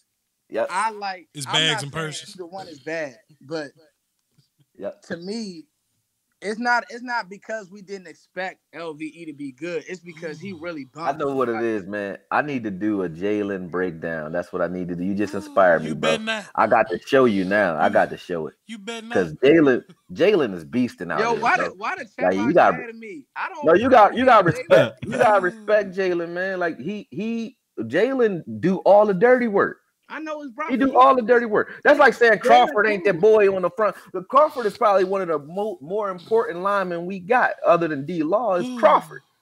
But Crawford do the dirty work. He don't get all of the credit. Him and Collins is the dirty bulls. Him, Collins, and Woods, they do dirty work. But Crawford play everywhere, so he get more credit than all of them because he plays everywhere. If I say, yo, who can we afford to lose? And this is crazy to say it, but if you took D-Law, right, and you said, look, D-Law plays one spot.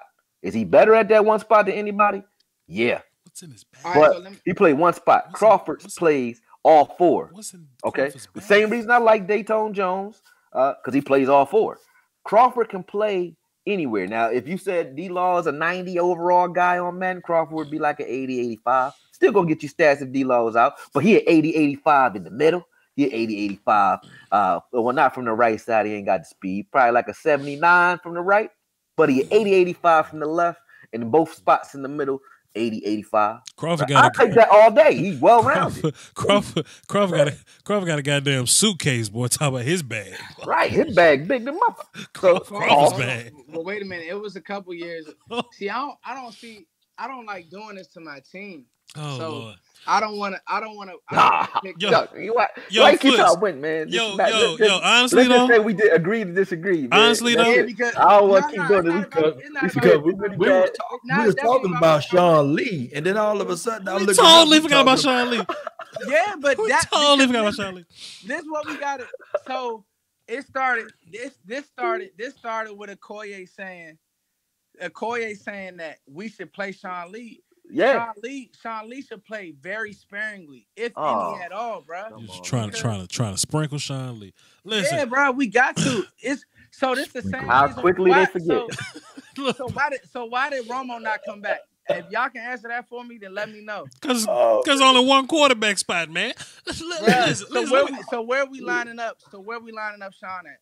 Who coming off the field? You just told me. Y'all just told me that Jalen was a Hall of Famer. I don't even care, man. I just know Jalen can't come off the field, and we're gonna take LVE, who I just told you won a game for you, possibly won 2 for you. So we taking him off the field for Sean Lee, who gonna go out in the first quarter with a hamstring injury. But let him play until that happens. But if he do, then that's good for you, right? That LVE plays. Nah, bro, but you can't. You got to understand team dynamic. If you take him out the game, if you got Leighton Vander Esch coming in cold, I don't like it. I just don't. To me, you got this guy earned. He earned a spot. He earned a way to be here. But right Sean Lee didn't earn his spot. Are you crazy? Sean been hurt. You drafted Leighton Vander Esch because of Sean. Because Sean been okay. So next year, because last year when Sean got hurt, you couldn't win a game without him. So you drafted Leighton Vander Esch for this moment. No. And now that it's happening, chemistry, King Kemp. You got to be real. I will say, hey, if you want to crown him, crown him. That's all. Crown his ass. Crown his ass. He is who I said he is. I will say, I love Leighton, bro. Hey, but Akoye, I'm gonna have to throw one more thing out there. That play that Sean Lee didn't turn his head around against the Giants. LVE takes that to the house. He takes that interception. Okay, listen. If you're gonna say that, cross that middle, you know what play I'm talking about, right? I do. You know exactly what play. I'm cussing at the screen at that point. But what I'm saying to you is, did Sean Lee not do that same thing last year off of a tip pass? He got an interception against the Giants, right? Like what I'm saying is, Sean Lee, when he's playing midseason form, if he's healthy, I don't got a problem with it. Hey, Akoye, I got a better one for you. In 2016, Aaron Rodgers was missing that ball down the field. I see Sean Lee. He was getting cooked, bro. I see Sean Lee down the field on the seam. It was a seam right against I want to say it was a Cobb. I can't remember. Is this what we doing? So Van Der Esch got their Pro Bowl now. It's all about. You want me to point out the fact that what's his name? What's Mac? Is it Mac? It was Mac, right? For the Colts. He ran LV. No. Barber from the Tampa Bay Buccaneers. He ain't shit, ain't been shit, ain't gonna be shit, ever. Ain't never been shit. Ever ran LVE's ass over. Wasn't his bag. Over. Bro. Now, if we're gonna keep pointing out negative plays, let's not do that because it's a bunch of them. Like this. I can have one hand. I can have one hand, and I can count out just this one hand how many times LVE missed his assignment and got blown. Because he only played one season. He played one season. He's a rookie. That's all he got. Like he ain't got a lot of film. Why are we mad at him? Why are we mad at him for doing good his rookie year? I'm not. We're not mad at him. I like him. I just don't think he should disrespect Sean Lee. Sprinkle Sean. Sean Lee should never play because this dude exists. That's crazy. First, what we saying? First, what we saying? Listen. First, we're not disrespecting Van Der Esch, but you can't sprinkle Sean Lee. You know what you sounded like, Akoye, just a little bit. What? What's that coach name for Cleveland Browns? He said, you know what? I don't care if Nick Chubb was averaging 5.7 yards a carry. That's Carlos Hyde's job. Carlos Hyde belongs to have. He needs to have this position. Do not compare. Man, you in that category right now. Because I'm not gonna sit here and let Law talk like that on my show. I'm not gonna sit here and let Law do the damn action movie. Over 100 yards against somebody, and he had only 3 carries. Yeah, he did. Man, but he was like, I'm not gonna disrespect Carlos Hyde. So you saying when you put Sean Lee on tape and you put LV on tape, is that much of a difference? I'm saying that. It's so glaring.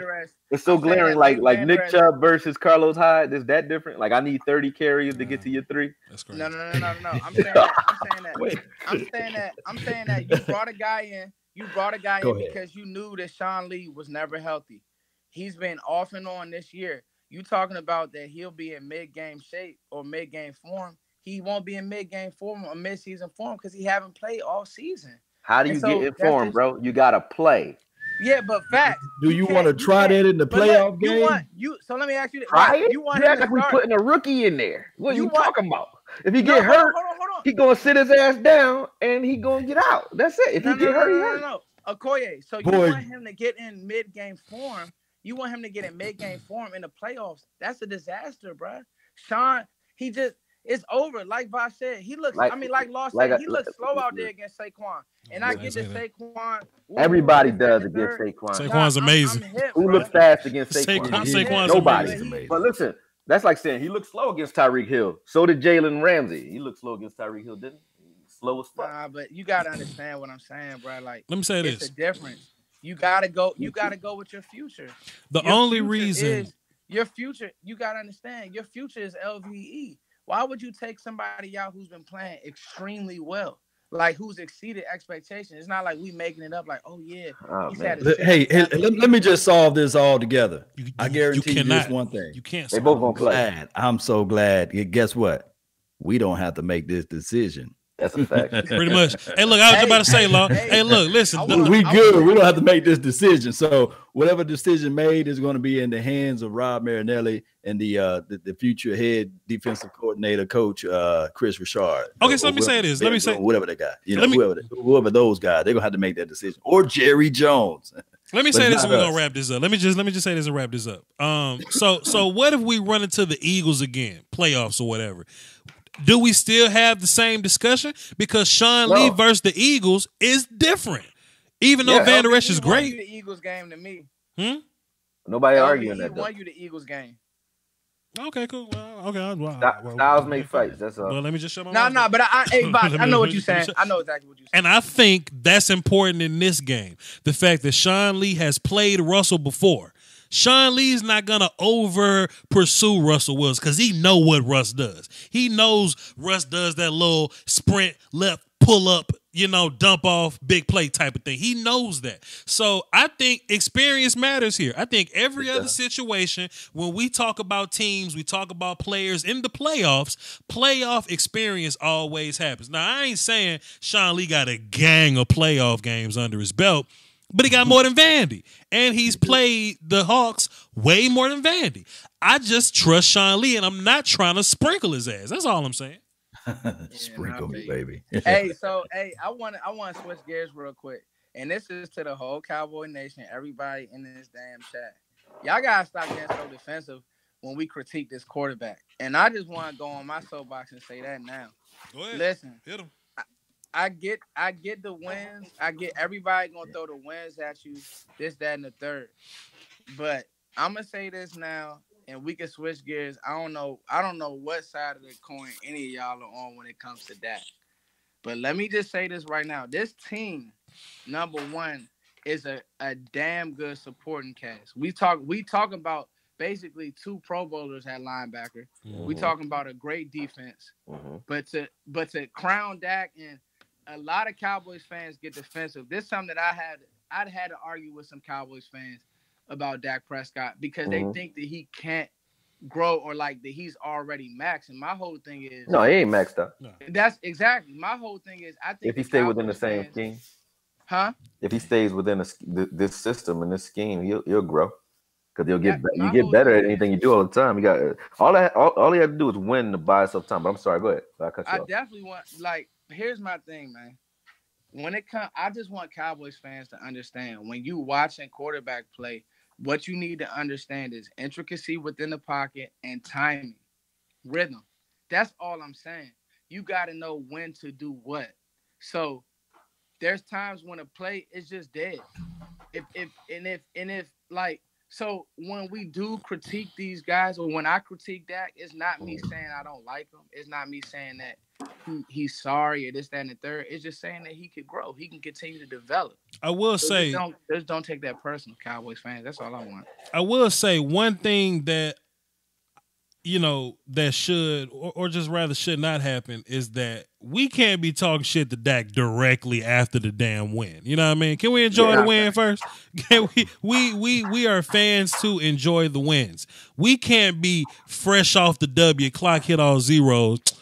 Dak wouldn't have did that shit if da-da-da-da-da. Enjoy the goddamn win, then have your criticisms in the week or whatever. You know what I'm saying? Critique then. I talk shit about Dak a lot on film session, but we in this to win, and that bastard win games, so I can't be mad at it. That's why I go out my way not to do film sessions on him after win. Everybody thinks that I don't do film sessions on him because, it's nothing bad to say, so you don't want to say. No, it's some bad shit to say even when he wins, but absolutely. I'm not going to do that to him, so I just go ahead and let him have his. My thing is, if you've ever played a sport, I'm a musician, so you don't. If you self-scout in anything you do, you don't want to focus on what you did good all the time. Nobody cares about that. You got to focus on what you can improve on. After the show, though, Foots, directly after the show, after a standing ovation. Session, bro, I do that all the time, and maybe I'm too critical, and I'm pretty sure Dak is more critical of himself than we are.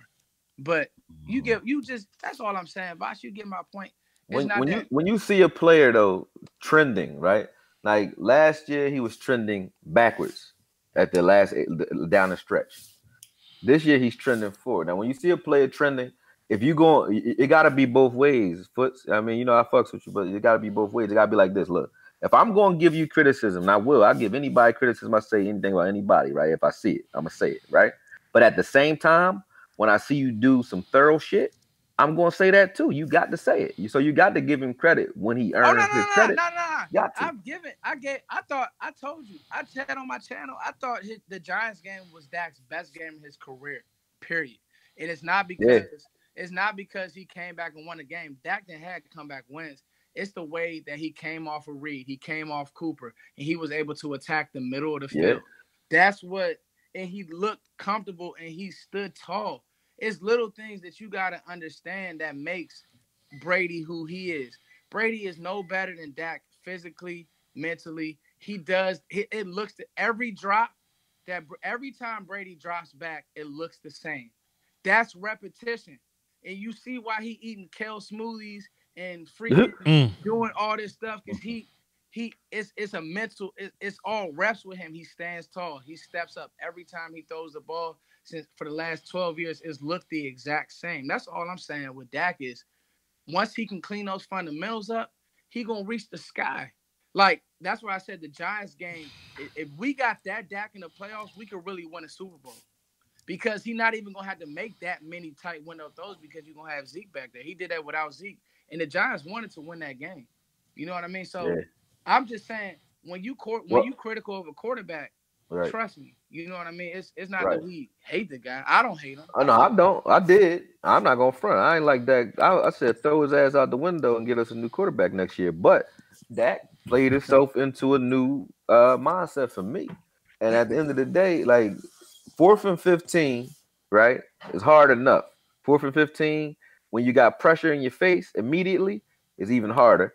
4th and 15, when you ain't got nobody open and Cole Beasley not even the hell open, you throw him open, is even harder. And the motherfucker got to dive and get only a knee in. And then on top of that, to win the game, you gotta score on a 2-point conversion that was really on a busted play. So for those, if you said, hey, this is your chance, and you started the game off. You know how you start Madden off at the end of the game under like you play what do you call it? Situational football on Madden, right? So if you started the game off 4th and 15 seconds left on the clock, and you said, "Hey, I'm gonna give you 100 chances, score." You know what I mean, with those conditions, the percentage gotta be less than 10%, less than 5. Like I watched him do something that he wasn't, in my opinion, wasn't apt to do. And that's a Romo. That's it factor type shit. That's a Romo-esque play that he made in that game. When Romo, 2014 against the Giants, Week 12, Romo shimmied in the pocket. Right, he had Jason Pierre-Paul. He held him up because he kept doing this little shoulder fake, trying to act like he was going to go run, and it made Jason Pierre-Paul keep trying to shoot the B gap, and then he kept having to jump out of the B into the C because he didn't know what Romo was about to do. And then Romo threw the ball in the back of the end zone to Dez for a touchdown. That was a Romo-esque play. And for me, for him to be able to pull that together, that's something I didn't think he had in him, which is why I was pissed off about him taking the helm from Romo in the first place. So for me, that was a prove-it game for Dak, and I ain't got shit to say about it. I'm cool. I'm still frustrated with some of the shit he do, but being able to show that he can do that, running to your left, throwing the ball like that was one of the best passes I've seen in a Cowboy uniform, and I'm not bullshitting, so I'm cool with that. I mean, I'll be honest. I think that Romo is a more skilled player. Of course. Sure. I mean, people gotta understand how vicious of an athlete Romo was, right? He was like Mr. Basketball. I mean, this guy, he was a beast, and he could hoop, like legit hoop. He used to hoop with Karan Butler, Wisconsin. So, like, Romo's feet are second to none. He was a gem, yeah. His measurables. He was just a smaller player, but Romo was really a gem as an athlete. I don't think that Dak is that good of an athlete, but I will say Dak is a much better leader. I think that he commands a huddle, and I think that more durable that's too. Neither here nor there. Man, definitely durable. Like I said, I wish Akoye would say something. Is Dak still playing like Dak? Yep. He's playing like Dak for the most part. But that's winning football, though, fam. He's still missing wide open receivers. He's still fumbling. Every 2 games he fumbled for no reason. Aaron Rodgers at the house, though. He still ain't scoring in the first half. He's still doing all the things that piss me off about him. Fumble every game. The one thing that he's doing that I gotta rock with, and I'm like I said, I'm a Cowboy fan anyway. He winning. So at the end of the day, I'm not gonna buzz his ass if he's trending forward. The last 8 games of last season and the first 8 games of this season, or maybe the first 4, that look horrible, man. That's real shit. And just like when we first started this show, my guy Voch Lombardi, he said this: one of the greatest quarterbacks he's seen probably is at home, preparing himself to watch the football game this weekend. Aaron Rodgers, Rodgers at the crib. He can roll out of the pocket. He can throw a ball through a keyhole. Man, I ain't gonna put Aaron Rodgers' name in the same sentence. I said it because I did it because his ass ain't playing. He's watching Dak Prescott, the guy who overthrows the quarterback and overthrows players and things like that. Hey, let me address something to the chat real quick. Oh, shit. If y'all haven't seen Tony hoop, like my man is Quinn Cook. He went to Duke. He from DC. When I tell you, Quinn, I could text Quinn right now. He told me that Romo is a vicious athlete. So y'all just think because Dak is a big guy, he's a good athlete. You gotta understand sports to know what I'm talking about. No, Dak is a tank though, man. Dak is a tank. Dak is a tank. Yeah, Dak run, but he ain't fast. Look. Listen. If I'm about to fight somebody, I'm taking Dak. I'm going. Even though I watched Dak get knocked the fuck out. Give me number 4 right here. I was taking Dak. This ain't basketball. But we talking about. See, again, just because you a big quarterback don't mean you a great athlete. You gotta understand that. Like AI was a Romo can do multiple things. Like that's what I'm saying. He can play basketball. AI was extremely small. He was the best athlete that I've ever seen play a sport. So you got to understand about being an athlete. Tony is also a scratch golfer. That's what y'all don't understand. Like Tony, no, we understand it. Really? No. I'm not talking about you. I know what your point was. Right Foot's in his bag. I'm just being real. I see the chat. Like I like this. Like because y'all really think y'all know sports. Like bro, Tony was a legit athlete. Like don't ever snake my boy. Man, don't come on my show talking crazy my chat box like that, man. Listen, man. But let me not make no enemies in here. But it's all good. At the end of the day, but look, but Voch, at the end of the day, Akoye, at the end of the day, Dak is who we got. And I think that I really think that his confidence, like that Giants game is going to have his confidence through the roof, yo. Great coaching by Garrett, if that's the case. That's not a great thing for Dak, though, to be honest with you, bro. Like, Dak played better when he got his foot in his ass. Like, Dak played better when everybody talking shit about him. When the Giants said challenge, he like challenge accepted, he jump up and he ball. After he have a horrible game, he'll come back and he'll ball. Dak played better with adversity than he does when you tell him that he's great. Well, there's some goddamn adversity, man. Playoff ball.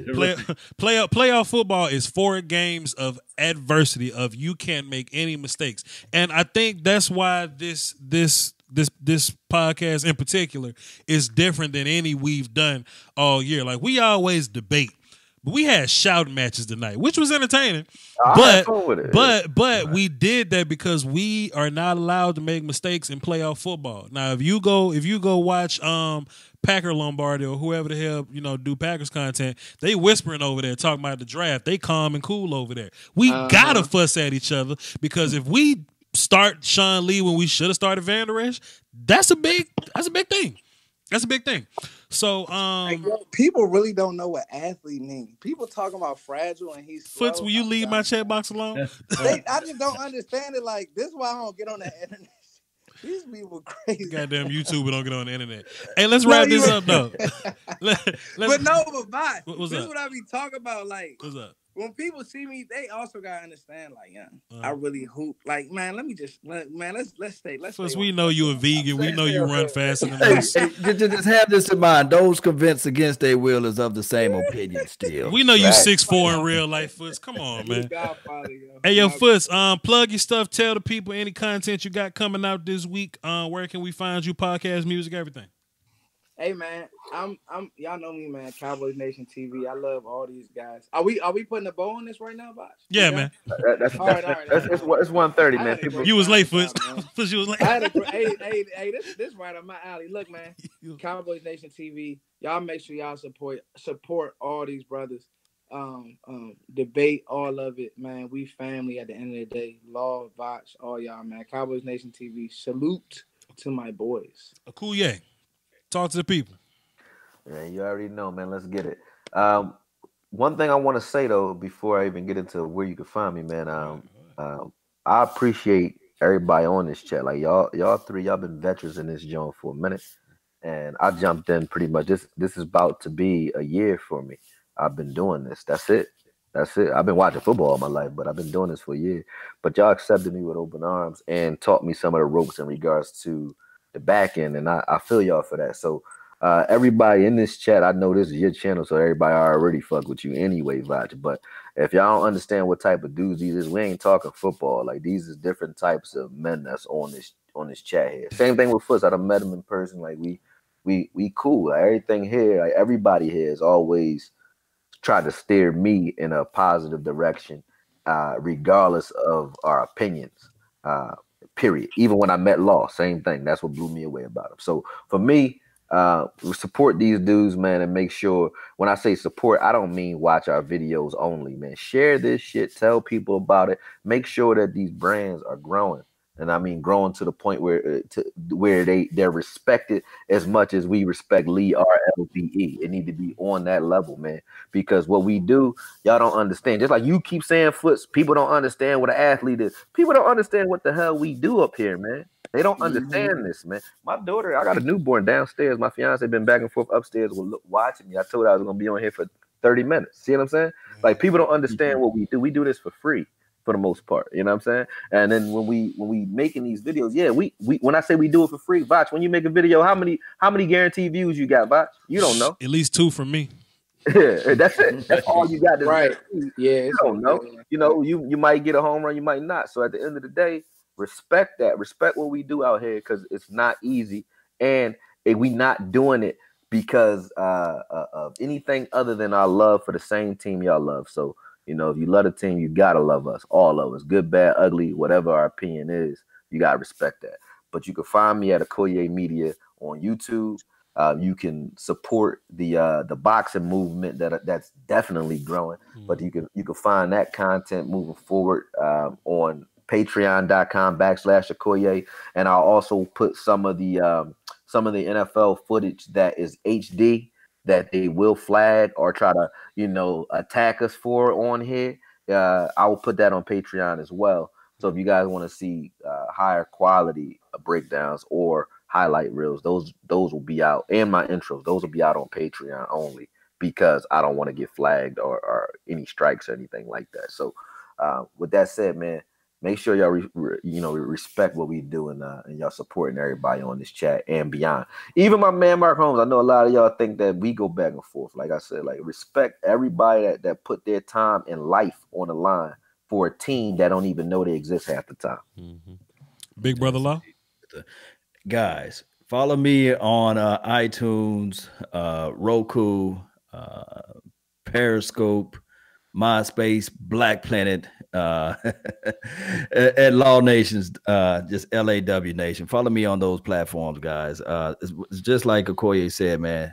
The NFL Illuminati, YouTube Illuminati can always pull that plug at any time. So it's not a given that we can just do this forever. So as long as we're doing it, just support the nation, support Voch, support everybody that's in this thing as we continue to grind and support the Cowboy Nation. I would be remiss to add cowboysexperience.com. Check them out. Next week, me and Voch, we may have I'm gonna get with you, Voch, on a certain day. We may have actual Michael Gallup and some of the players like my guy Jalen Smith brother. What's his name? Rod Smith. Rod Smith. Yeah, Rod Smith. We may have them on the phone call in, and we had talked to them about the season, off season stuff. That's dope. And we trying to lock Voch Lombardi up in the room with Joe Looney. With Joe Looney to do film breakdowns. But this is all possible if everybody in the chat box can hit up the Cowboys Experience.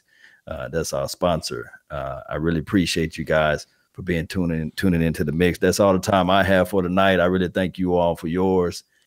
And remember, you're listening to nothing but the best. Salute. Yeah, just piggyback what everybody else say. We love this shit. You know what I'm saying? We love to do it. We don't just like it. We love to do it. This, y'all are more than just numbers to us. Like, y'all are people. I was talking to Miss April the other day. She fuck with all us. She calls us tutors for her. You know what I mean? Like, we make her a better fan, opposed to going to the 4-letter network, 3 letters, and just hearing what they got to say. And, Hunter Henry's playing today. You know what I'm saying? Just a fabricated situation. You come to us and you get real deal Holyfield. Foots and Akoye got into an argument today. Friendly discussion. Oh, that's a friendly fire. Friendly discussion. A creative discussion, right? But it happened because both those cats really believe what they were saying. It's not like pre-show, we was like, all right, Akoye, you gonna take this side? All right, Foots, you on this side? No, that shit was derived from passion. And that's the difference here. The difference is passion here. It's a lot. It's a lot of subs at this table right now, and all that shit comes from passion. You know what I mean? Y'all think, and if they think that's an argument or a debate, y'all highly mistaken. Yeah. We was just figuring the shit out. Debate the fact that we debate. We was just figuring the shit. I ain't messing with you, man. But do not lose no arguments, man. Akoye, you already know. And see, Voch, you gotta understand, when you live in DC, you gotta stay loaded because I'm from Mississippi, man. I'm from Philly. When you live in the city, Skins fans gonna try you, and you gotta. You ever been punched in the face by Eagles fans? But listen. Everything we do has a certain integrity behind it. You know what I mean? Some people lose integrity when they chase views. But you never lose views when you chase integrity. You know what I mean? Right. The views gonna come. We all gonna blow up. Our time coming. We just brand new. Our time coming. But if we just stick to that integrity, we gonna be good to go. VOCHLONBARDI on everything. Y'all know who I am. Y'all know how to find me. This my damn channel, so all y'all subbed already. You should be. I got a Discord in the link, man. Cowboys experience, man. The Patreon is more important than food and water. That's the best way to keep us all floating. You know what I mean? Foots do giveaways and things like that. Akoye got one, I got one. Log on. Hey, man, support us. Keep us here. Because we better than the 4-letter networks. You know what I'm saying? Big game this week. You can tune in to all us. We going to give you thoughts and opinions before it. We going to give you thoughts and opinions after it. You know what I mean? With that being said, y'all hold it down for the Doski Woski. The Peasky Wheesky is free. And y'all go tell Russell Wilson we do not fear his ass. God damn it. God damn it. God damn it. Play it again. 4-10, Cowboys. Play it again. Play it again. The Jabati. The leader. Y'all be cool, man. Salute. Facts, man.